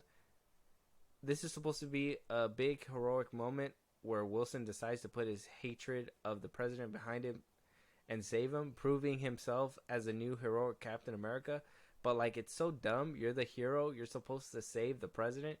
Even if you hate him, nothing about this is heroic. You didn't put the hatred behind you. You did what any decent person would do. The new Avengers tracks down the lead. I'm just saying, I'm not taking a bullet for the president. Sorry. I'm an American, but if there was a slight moment where he's standing there about to get shot, and I as an American, am supposed to take that bullet from the president? That's funny. No, That's not happening. no, that's funny. Actually, like, fuck. Oh my god! Imagine that shit. Steve or Sam is just like, "Oh no, you're a bad guy, but I'm gonna save you," and he saves him. After they dehydrated him. Yeah, after he's already a raisin, like, He's dead already. yeah. What else can he do? Uh-huh. Thanks, you, Sam. I was wrong about you. All shriveled up. Damn. Like, no, this is dumb. Also, the thinker or whatever the fuck is the brain dude. We saw him get infected in 08. Mm-hmm. It's this guy. It's that guy. Yeah. Mr. Blue, whatever the fuck his name was. Yeah. The one that was helping Bruce and turned the Abomination to the Abomination. Yeah. He should have that fat ass forehead. We've seen it happen. Or he was getting it. Well, we've seen it. We've seen it Partially. It was bubbling. Yeah. Yeah. The homie's cranium was craniuming. But like partially. Whatever. Yeah. But we've seen it. That's the problem. That's the thing. We've seen it happen. We've seen the tease. There's no reason to hide it, man. It's not a big reveal. Stop treating the Incredible Hulk like it's your bastard child. Feed that motherfucker. He is a crucial part in Bruce's whole thing. No, Yes, we he put him is. in the basement. We don't talk about This is him. ridiculous. Y'all No. treating him like he shot the If family you dog or talk, something. if you talk about him, you're putting money in the opposing company's pocket. Okay. Universal? Yeah. Oh, they got the rights back. Never mind. They can talk about it now. What? They got the rights back to Hulk? Really? The distribution rights for the new one. They have a deal going on. They were supposed to put a movie out, but I heard because they didn't that it went through, and that's why they're supposed to be leading into a Hulk-led movie after this one, World War Hulk or their Man, I don't want version. to see fucking Nobody Mark cares. Ruffalo. See Bruce. Nobody Wayne. cares. That's what it's But supposed either to be way, happening. So stupid. The We've new- seen it happen. The new Avengers track down the leader to a secret base in the Nevada desert. It is revealed that the leader was behind the nuclear explosion that turned Bruce Banner into Hulk. The leader was also exposed to be the nuclear fallout. He hates the Hulk, while all it did to him was make him weak and sickly. Obsessed with power, he injects himself with the new and improved super soldier serum, and it transforms him into a giant hulking monster. His skin turns a pale green, and his forehead bulges like in the comics, but the CGI on him looked horrendous compared to the other Hulks. He also injects the serum into some of his goons and turns him into a hybrid Hulk-human creatures, half the size of the regular Hulk, but still incredibly powerful. Midget Hulks. Turned him into midget Hulk. Basically, Shang-Chi, She-Hulk, Sabra, Moon Knight, and the Black Lady take on the goons. He says the Black Lady. Yeah, I know. That's why I like. While Hulk, Sam Wilson, and Joaquin take on the leader, the goons and the leader are eventually killed when the base detonates. With them all inside, the heroes escape through an underground tunnel. In the end, Ross is arrested for trying to cause an insurrection and is sent to prison, where he meets Rollins again. The lady who plays Elaine in Seinfeld shows up, reprising her role from Falcon and the Winter Soldier. She is working for the CIA and hires Sabra to be a spy to collect data on all the new Avengers. The black guy wins the election, and this how makes the country happy again. He gives the Medal of Honor to Sam Wilson, Joaquin, Bruce, Jennifer, and the Black Lady. Shang-Chi and Moon Knight disappear before the ceremony. Can't give too many medals to men, I guess. The new Avengers decide to go on a search for the missing Avengers, like Thor, Captain Marvel, Ant-Man, Ethic, the end. That's basically it. And then he gives his thoughts. He says everything's forced, CGI is bad. Obviously we know that. It's obviously a test screening. They're not completely done. Editing and stuff could be fixed, whatever. But the story as a whole just sounds like hot horse shit, and I don't want it. Yeah, no, it sounds like garbage. What the fuck, dude? Oh, man. Thank God they are reshooting the fuck out of this, because holy shit, man. That is... I have no words. It sounds like ass. It's beyond ass. Yeah. It's fucking nalgas. How could you fumble the bag so hard? Bro, they've been fumbling the bag. Anybody who said Marvel's back, it's not back. You're fools. You do. Now, Loki is good. It's a fluke. Yeah, but I can admit that. This sounds like hard ass. I'm here to double down. like I'm like, this makes me angry because Red Hulk is so like. Red Hulk is cool. You ain't gotta do bro like that. You don't have to fuck with him. He's cool. Do what he does. Make him fight the Hulk. Like, that is, you got a movie right there. You don't have to make him the president. The conflict, sure, is nice, but him already being president is stupid.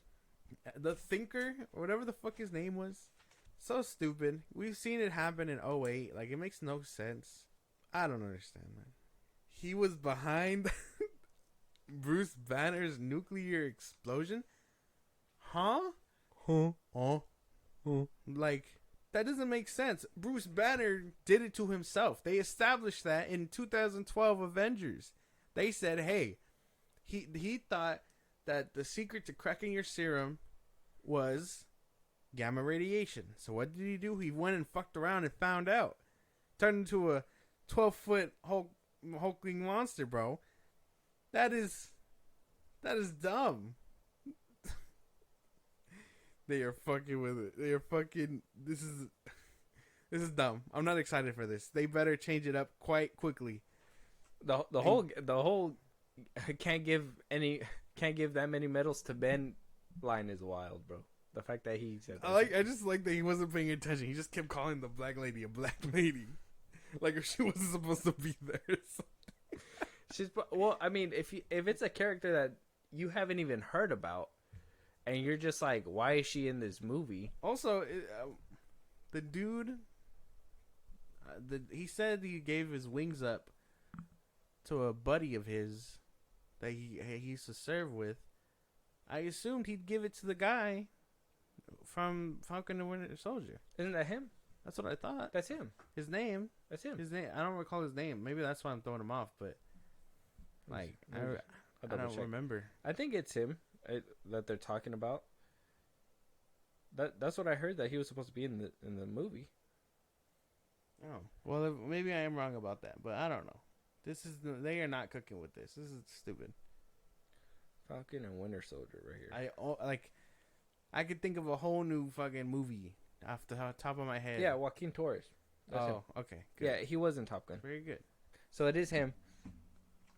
It's just stupid, bro. But I thought that for a second there, it sounded like the movie that I was expecting them to make, but then they filled it with some bullshit in the beginning and the end. Like, the middle was like the only part where it was like, it sounded kind of solid. Yeah, like you guys got it, but then somewhere in that whole process, they just missed it. They derailed so hard. They started off crazy. They were like, yeah, this is what the people want. They're just like everything else. Like, don't make this movie. Oh man, please reshoot it. Don't make Fix this it movie. up, man. God. But let's end this episode on a good note. We're running deep in here. Let us know your guys' thoughts on this leaked stuff. I mean, like I said, it could be changed. If you guys listen through it all, it could be changed. Spoilers for you guys. I know that it was kind of like hefty, but you know, I think people should know what we're getting at this point. And if I honestly think it's believable. Like I said, a lot of people are saying that it's not.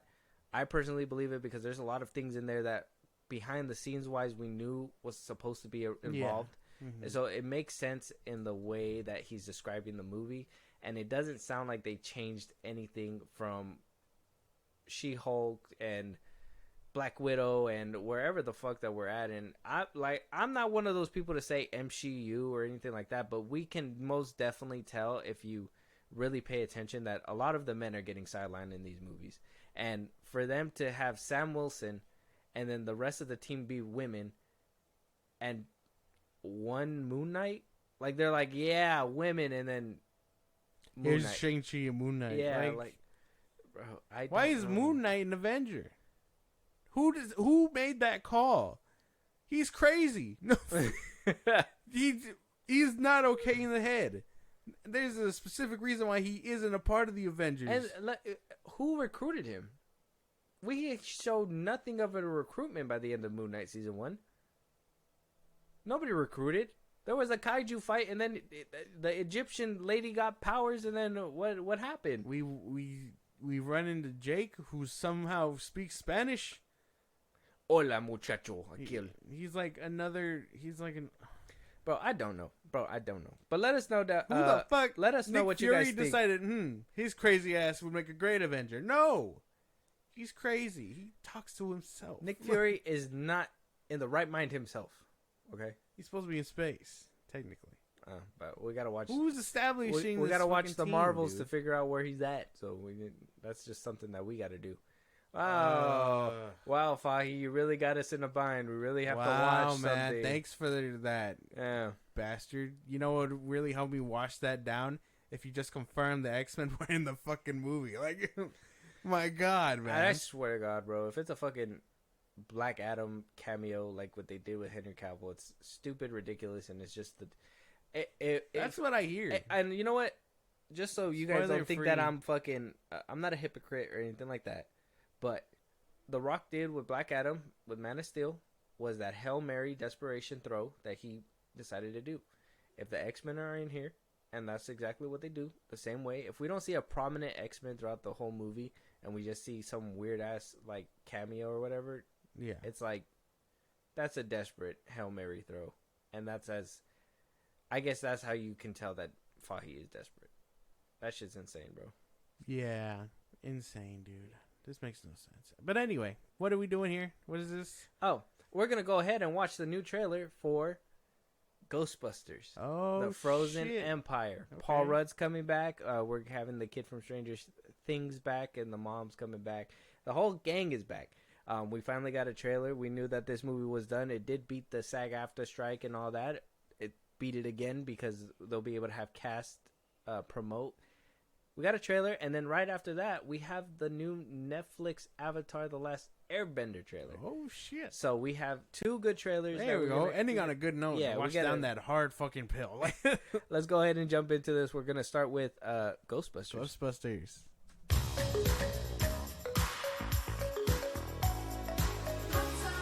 I'm telling you, it's going to be another hot one out there. In fact, there are heat alerts in effect for New Jersey, feeling like 100 degrees.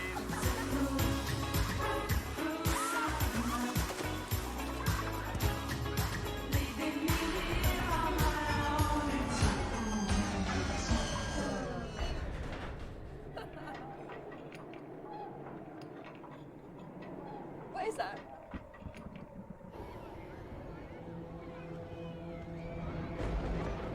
What you doing, bitch?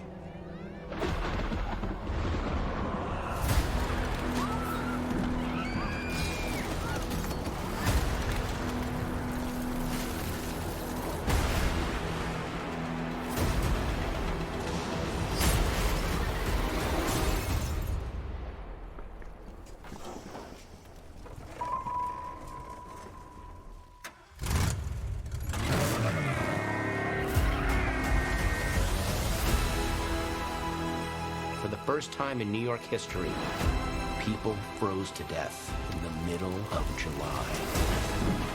What is it? The death chill. The power to kill by fear itself. Your veins turn to rivers of ice. Your bones crack. And the last thing you see is your own tear ducts freezing up. Like, literally scared to death? So cool.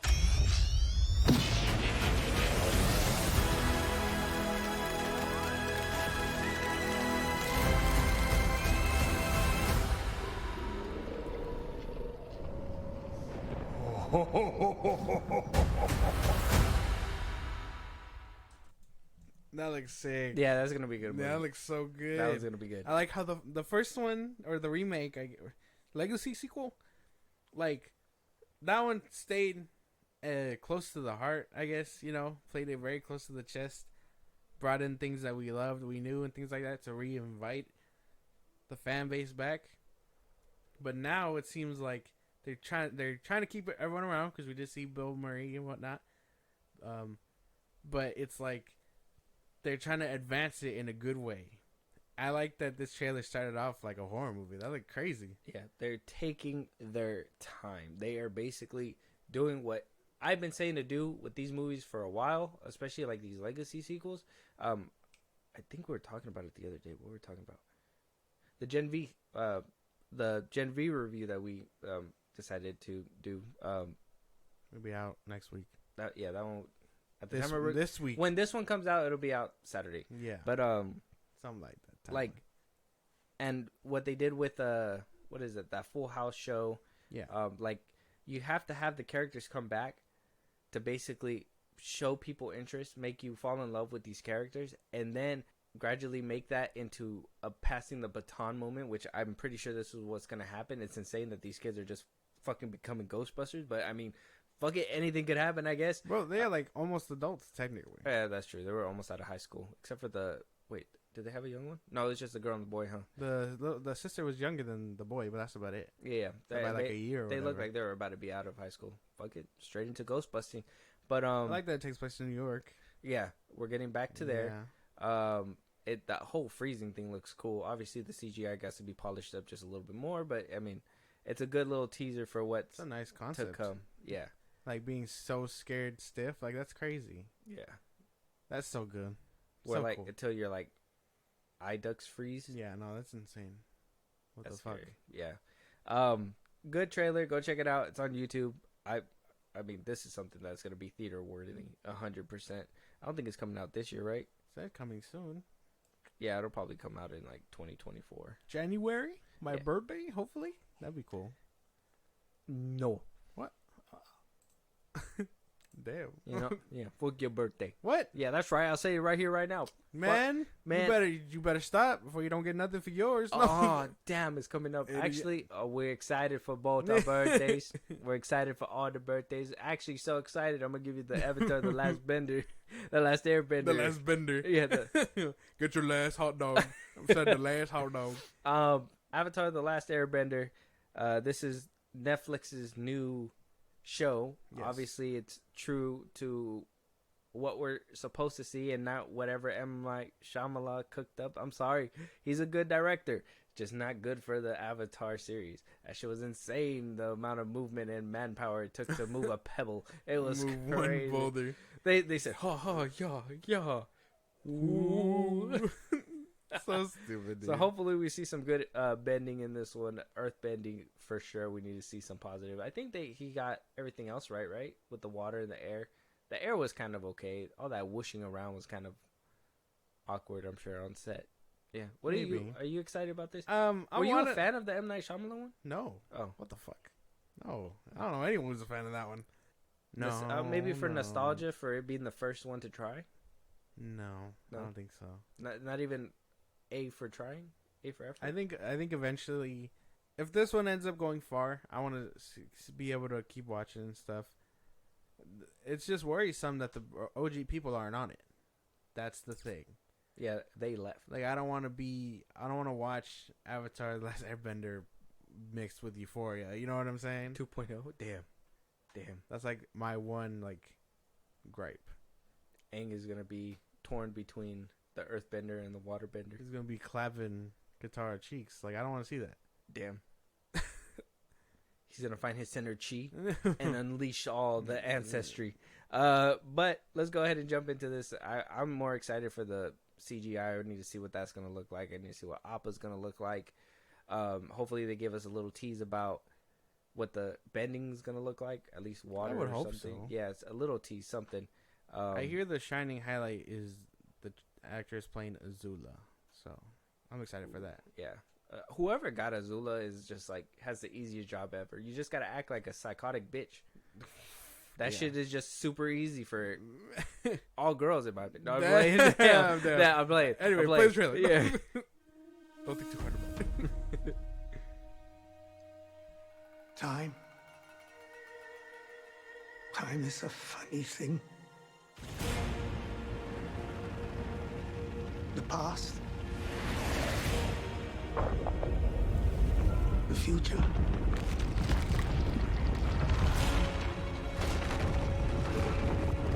It all gets mixed up.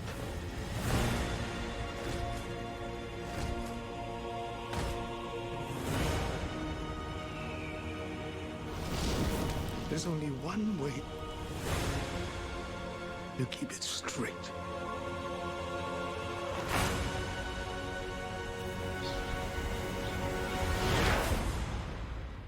Always remember who you are.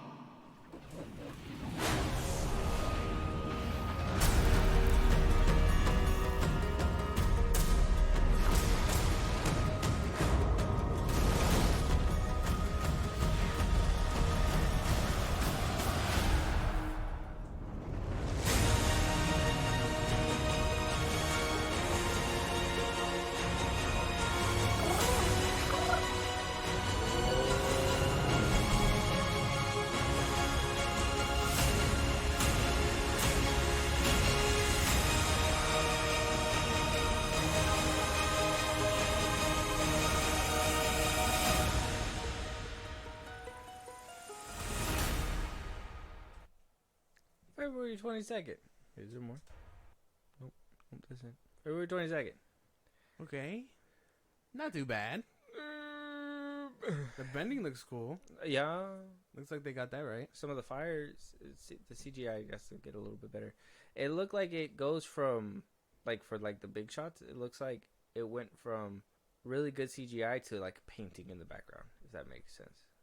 Like, it looks good, but weird at the same time. I mean, obviously, budget and, you know, CGIing, whatever. Saw Fire Lord Ozai. Yeah, I saw Zuko. Iroh. Iroh was there. Does it concern you that Sokka and Katara are white? No, well, they're Asian, no?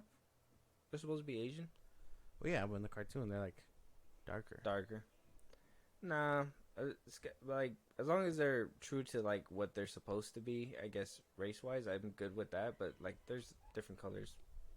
Everything. They could be a little bit. I saw Suki. Yeah, that one was like, but that was about it. I don't know. It kind of reminds me of that One Piece trailer we watched, and yeah, I didn't really like the way that trailer looked either. It wasn't necessarily like the anime. It was just the show looked kind of ugly. Like, it doesn't look like it's a style. Yeah, there you go. The style looks. It ugly. has nothing really to do with the show. It's just how they style their trailers. Yeah, but I showed you a bit of the One Piece, and you said you ended up kind of like enjoying the visuals there. Well, the CGI and stuff. I'm not saying the CGI was bad. I honestly think they're doing like, what they could. Yeah, well, yeah, but that's why. Like, judging by off what you've seen from the One Piece, like, can you get behind this? This one, yes, but I'm skeptical. I think if it doesn't wow me in the first like episode or two, it's gonna take me a while to get through it. Yeah, but how? Because I mean, story-wise, you've seen all this. Story-wise, yeah, but you've seen all this. Yeah, well, I mean, I thought I seen all this in M. Night Shyamalan's too, but turns out I didn't. So I mean, it's They look like they're fleshing it out a little bit deeper. I seen him. We seen him at the Airbender temple and all that stuff. So that look cool though. Yeah, the way the temple look. Yeah, that's what I'm saying. There's some scenes in it that make me be like, "Fuck yeah, that's triggering my need to want to watch this." But then there's a couple like other shots that are like, does that even look like limited soldiers? You know, there's like, if you notice, there's but they're on a boat, man. They've always had like a little bit of soldiers on each boat. No, there were some scenes where like you seen like there was a whole battle or whatever, and they look kind of CGI. But then when we got that close up shot where like he was in line or whatever, it was only like a few soldiers standing around. It's like it seemed so unpopulated too. And maybe that goes to the SAG AFTRA pay your people kind of thing, because maybe you should have more backgrounds. But like I think that it just seemed like it tried to feel epic in scope, but it felt small. It didn't feel like the other trailer where it felt epic because of, you know, obviously what the stakes that were happening and all that stuff. Mm-hmm. And, you know, maybe it is the excitement that we don't know what's going to happen. But this one is like, we know what's going to happen. So you really need to wow us with like the visuals and what we're watching. Especially in a trailer, in your first trailer. Like we should be that. Honestly, the bending looked cool. They should have probably put that a little bit more front and center and had a little conversation here and there between the actors. I think that was one thing too. We didn't even get a taste of their chemistry either. It seemed like it was him mostly being talked to through like the Avatar ghosts or whatever. Yeah, that's what it sounded like. Yeah, so like it's gonna be that one firebender. They should have at least had a moment with the three of them being like teaming or something, you know, and like showed us some kind of their chemistry too, and that's something that I'm kind of worried about because they don't look like they would ever get along ever. So I don't know. I have some true gripes about it. I still want to watch it, obviously, because I like The Last Airbender. I don't have an issue with the old show. I enjoy that. I even like Korra, for those that don't like Korra. Oh man, I love the Korra show. Yeah, too. we are Korra fucking fans over here, so don't come at us. But exactly. Either which way, like I'm excited. I just hope that it's good. And if this is bad, I hope they completely scrap it and we get an actual live action adaptation out of Avatar Studios. That'd be cool. Yeah, but they're working on their own stuff animation wise. So. I know. And remember when we said the timeline, like they seem to have put this show within that timeline. Yeah. So I'm hoping if it tanks, they just be like, well, Netflix, you couldn't fucking provide. Let's go ahead and try to do this on our own. And then another Avatar: The Last Airbender reboot. They end up cooking harder than Netflix. You heard the one with M. Night Shyamalan was just The Last Airbender because he didn't want to get it confused with Avatar at the time. And now this time they have the balls to put Avatar: The Last Airbender. Yeah. So if they got to reboot it again, how is it going to be? Avatar: The Last Airbender. I don't know. But yeah, I mean, are you excited at least? Do you feel like... Yeah, it looks pretty good. I don't know. You didn't show as much excitement as you did with that Frozen Empire one. What? Well, yeah. I mean, it looks good. Obviously, there was a little bit of a bias. I'm just saying. Yeah. No. What? No. There was a little bit of a change there. I noticed it. No. You weren't jumping out of your seat like you were that One Piece trailer that we seen. I remember. And how this Frozen One Piece trailer looks cool. So this tells me that you have some kind of... Well, no. This one looks good. It's just we've seen it before. That's the thing.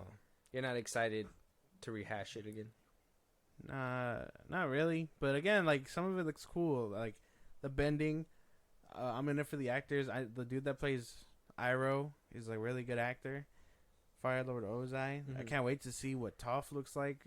If this show keeps going to book 2. That's when we get it, right? Earth? Yeah. Because they only went up to 3 books. Yeah. And then funny enough, they were supposed to go do 4 books, but because it was so popular, they cut it short to make that live action adaptation. Hate when that happens. No, but yeah, no, it looks cool. And then eventually, hopefully, that 4th season can be a thing, and they'll hash out whatever happens in the comics. But it looks pretty good. Can't knock it. Can't wait to see what's in store for it, for sure. Interesting. I want to see Azula with her blue fire. That shit would be fucking sick when we get there. Yeah. Yep. I need another trailer. We'll wait for another trailer. This one, I think hype level wise, I'd say I'm at a like from 1 to 10, or maybe from 1 to 5. We'll do 1 to 5. Maybe like at at a 1.5. Like I piqued interest a little bit, just a little bit, just kind of like, I want to see what you're about to do. But if the next trailer, that this one was only like a teaser, I kind of feel, because it was less than 2 minutes. We'll probably get an actual 2-minute one where it shows off a little bit more. I think I'd give it like a 2.5. 2.5. You're a little bit more intrigued than I am. Yeah. Nope. We'll have to wait and see. I gotta wait for another one. I can't even like move my scale.